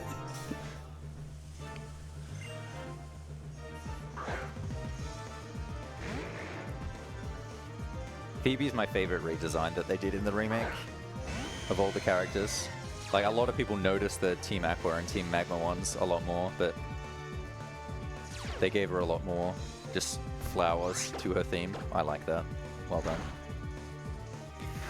Okay, so as I mentioned, if I had good enough special attack, I'd just be able to one-hit everything here, but I'm not going to get this Duskmore, so I'm going to use Calm Mind here. It's going to use Thunder Punch. If it crits me, I'm dead. Didn't crit me. It actually wouldn't have killed. Wow, my defense is really good. But I would have had to heal if it crit me, because the Sableye would be able to kill with Fake Outs. Still used Fake Out, but that's fine. I actually don't know if that can use anything else. If there was a time for it, it actually would have been with my health being that low, because its other moves might have been able to kill, but didn't happen.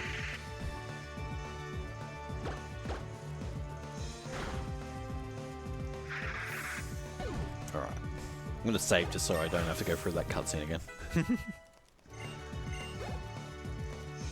Like, I think it's cool they added the cutscenes for each Elite Four member, but they just dragged it out a little bit too long. Yeah, I agree with that. I agree with that.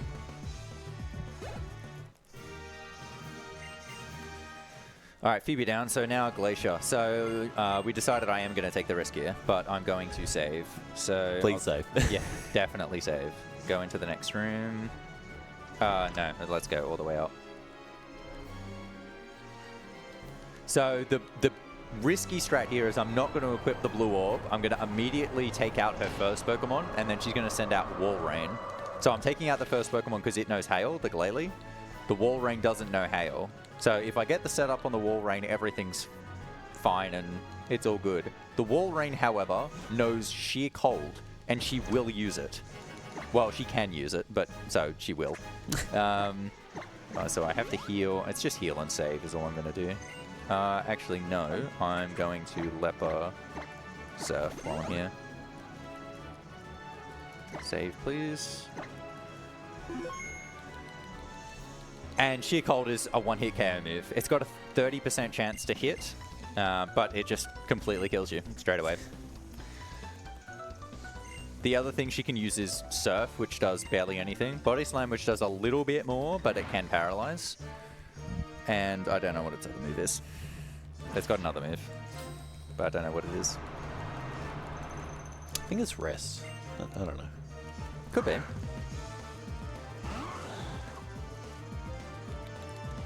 And so because I have bad special attack and bad speed, I have to do extra turns of setup on the Wall Rain as well, so I'm giving it so many more chances to do that.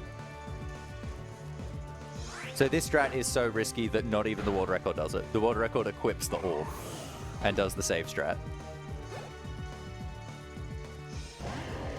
So I think we're going to go Surf. It went Surf, good. Now I'm going to go Calm Mind. Surf, good. And now I'm going to go X Speed. X Speed. Body Slam, don't para. Okay, I think we're good. I think this should kill, and we're good. Let's go. Good Awesome. stuff.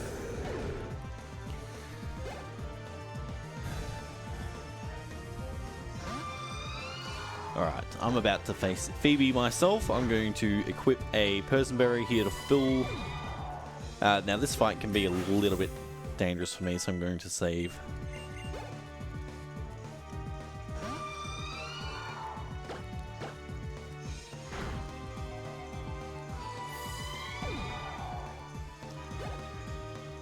Sometimes the Dusclops likes to use Curse, and then that is not a good time. I need to set up a Sword Stance.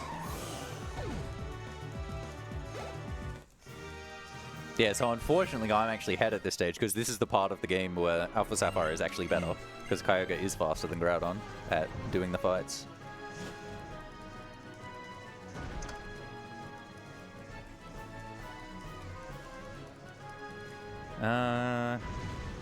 Yeah, let's just not save before Drake.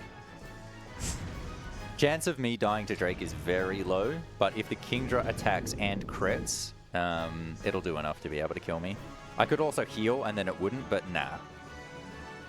Let's at least give it a chance.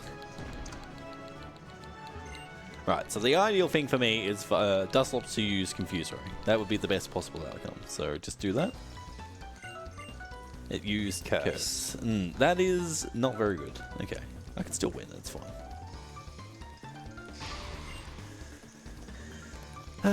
Okay.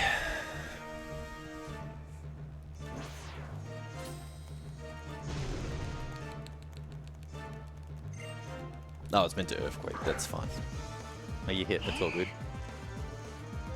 Yeah, we'll need to heal on the Sableye, though. No, I can't heal on Sableye because it's got...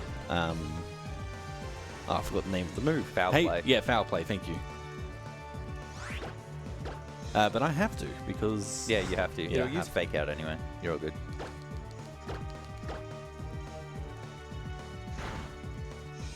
Beautiful.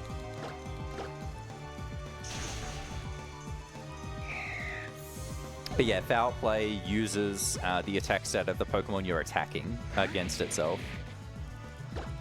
So Groudon obviously has a lot of attack, given you've set up and everything.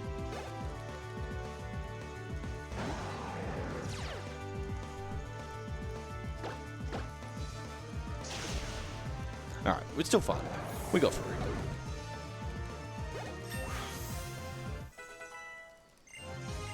Alright, that's Phoebe down. Okay, so ideally what I want is... oh, I should have been using Surf on the Flygon. I don't know why I didn't. Ideally, I want the Kingdra to use Yawn and not attack me. Because if it picks Dragon Pulse and crits, it will definitely kill. Okay, we're good. It picked Dragon Pulse, but it did not crit. I've got 2 Ice Beams left. Don't I need more than that? Yeah, I'm supposed to Surf the Flygons, but I used Ice Beam on the first one. I've only got 2 Ice Beams.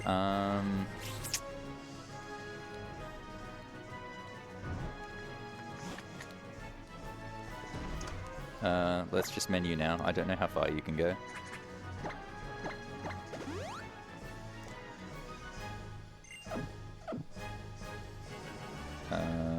Save. You can pretty much go right up to the door. Yeah, whatever. It'll be good. I'm not going to die anyway. Oh, I forgot. It's a door. I thought this was actually the room that he was in. Ah, well. Shows how much attention I pay.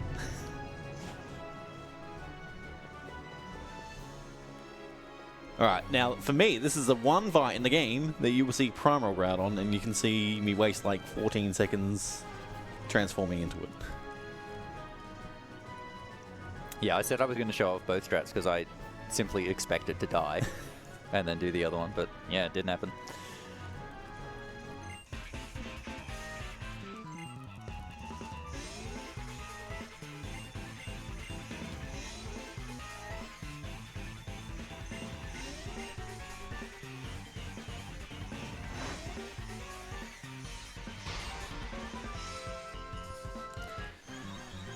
Okay, so I'm going to lead Ice Beam because his Skarmory has Sturdy, so you can't kill it. So the most ideal situation is Ice Beam actually freezes the Skarmory, and then you just get completely free setup. Not very likely to happen, but is the most ideal. You got to hit it twice anyway, so it's just, you may as well go for it.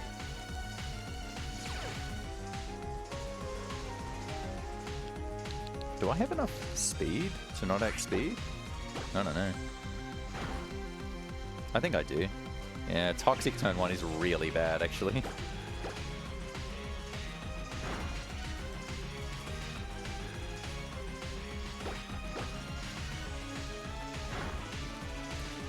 So I've got a full restore there. Oops.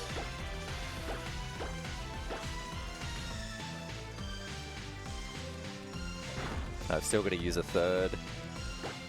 So hopefully I don't get Toxic this turn. Oh, I did, but it missed. Okay, so I think I have enough setup to just go now. I think this kills Cradilly, the Surf. I can't use Ice Beam because I only have 1 more PP, and I have to use that for Aggron, because it also has Sturdy. And Surf and Origin Pulse will put it into heal range. I want to use Ice Beam to like only do half its health.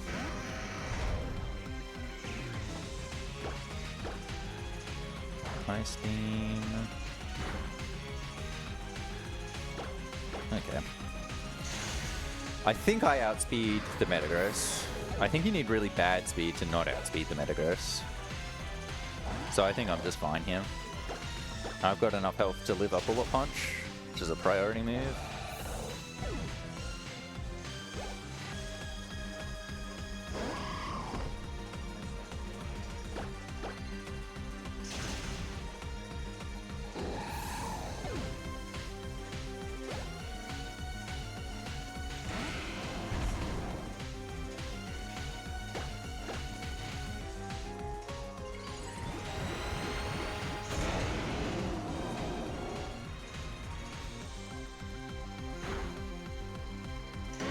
Yep, that was right. Didn't get Bullet Punch. It can still use it because it still has bad AI, but Yeah, we're all good. Unfortunately, I got an extra level because I took that double fight in Victory Road. Getting the extra level jingle is a few extra seconds of time loss, which is not ideal, but it's only a few extra seconds.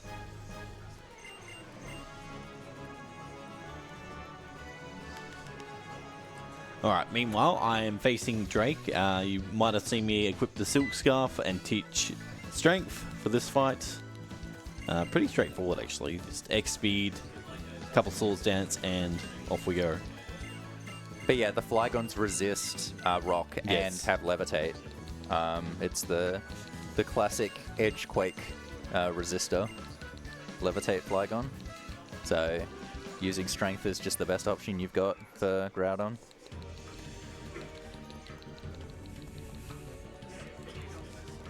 And because I use Smackdown, I can finish it off with a Earthquake, which is why that hits Altaria. Yeah, that's the special function of the Smackdown's move. Time's coming up for me soon, Upjohn. I'm ready and waiting. Yep. So this is just the Hall of Fame sequence, so I've only got one Pokemon, so it'll go quick. And so when this fades to black, it's going to be time.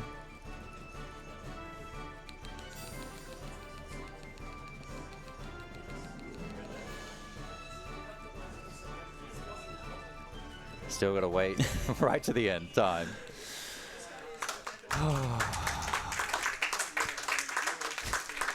You're done. You're free. Done. You're free. That run was actually not bad at all. That was actually really close to my PB, in all honesty. I think like 2 days ago that would have been a PB, or something like that. 2 runs ago, anyway. Even with the extra saves and nicknames, still that one optional. Alright. Meanwhile, I have got one fight left myself, which is the champion, Steven. Yep. So I've already equipped the Silk Scarf, which is good. I just need a healer full. And I have one donation for you. Sure, please. $10 from Duck109. Oh. That's it. Right, so I'm going to heal. I will save just in case, but I don't think I will die. Yeah, I've only got one full restore. Wow. Ooh, okay. And no hypers. Okay, this makes it interesting, I guess. I had 7 going into the Elite Four. Did I really use that many? I must have. Alright, last fight for me. So instead of using Carmine, I'll be setting up Swords Dance. I will need to go to plus... yeah, I'll need to use it twice to figure that.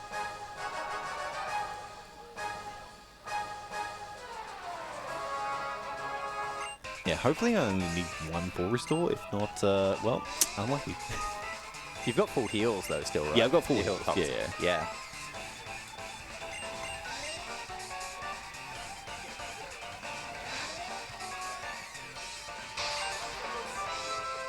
Alright, here we go.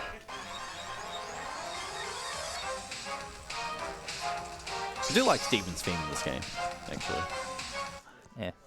Oh, I thought that was my DS for a minute. It's like, please, not now, not in the last fight.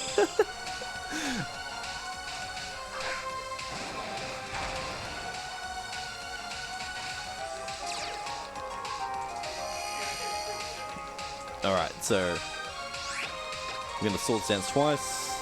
Steel Wings, perfect. Keep using that. Steel Wing Miss is perfect. Yes. Yeah, toxic bad. Alright. We'll be using Smackdown because Scummery has the ability Sturdy. There's the Steel Wing Miss. There's the Steel Wing Miss. I'm going to full restore now.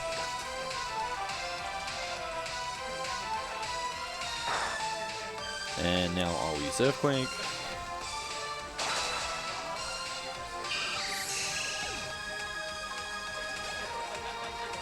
So the Scummery and the Aggron both have Sturdy, which is really annoying, but...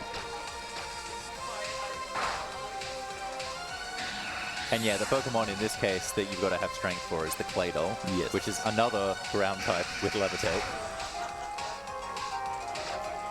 Let's make sure I click the right buttons here. Wouldn't strength be better on Aggron? Strength has less characters. That than is Smackdown. true, yeah. It would save like 1 frame. That's true.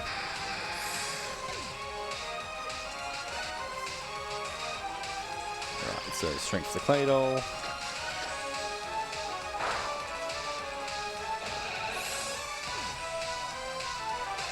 Two more to go. We're getting there.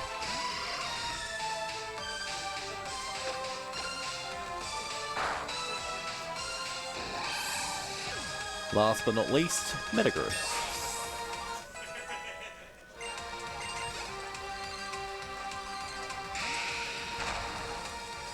Mega Metagross, I should have said.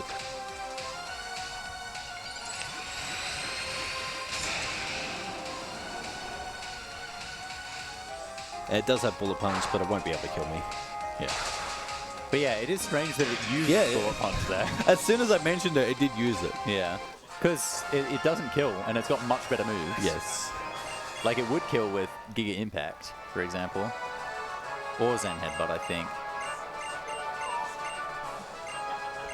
And then just one last cutscene in the run. One last cutscene, yes. So got the Hall of Fame and the rival coming up and congratulating us.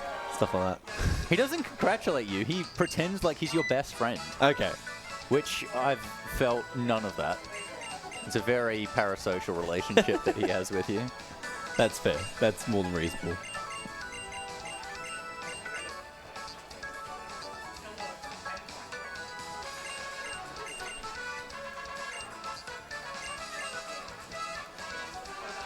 Oh no, I accidentally reset the game. Oh no. And now I go back to my last save.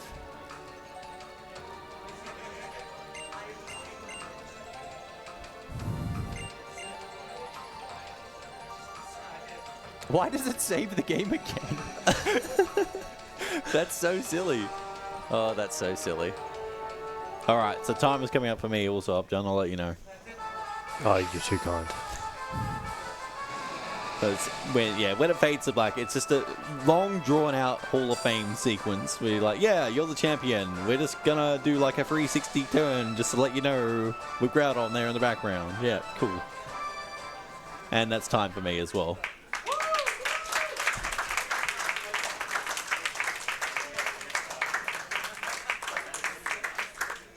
So yeah, first of all, thank you, Werster, for doing it with me. Sorry to put you through that pain. You got through it though, mate. And yeah, thank you to ASM and the staff. You guys are awesome tech. Yeah, thank you for letting me run. And I think that's all I got to say. Yeah, if you're interested in the game for whatever reason, don't be. Rethink your life choices. There are so many better games. You will see like 16 of them in the next hour. Please pick one of them instead. Yes, the 5-minute showcase is coming up. Make sure you guys stick around for the rest of the marathon. Lots of cool runs coming up. So, yeah. Anything else to say? I think that's about it. Thanks, JT. No problem. Thanks for being here. We'll both be back, on Sunday? Sunday morning, but, yes. Slightly worse, but slightly better game. But yeah, catch us all then. All right. Peace out. Thanks, guys.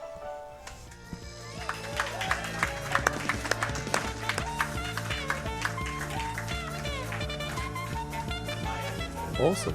Thank you to JTMagicman and werster for those two amazing runs. As was mentioned, up next is going to be the 5-minute games showcase, which is going to be a rapid fire of games that are all meant to be finished under 5 minutes. Some of these games you might be able to see coming up. And now I'm just going to leave you in the capable hands of Shokachi. Have fun.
Bye.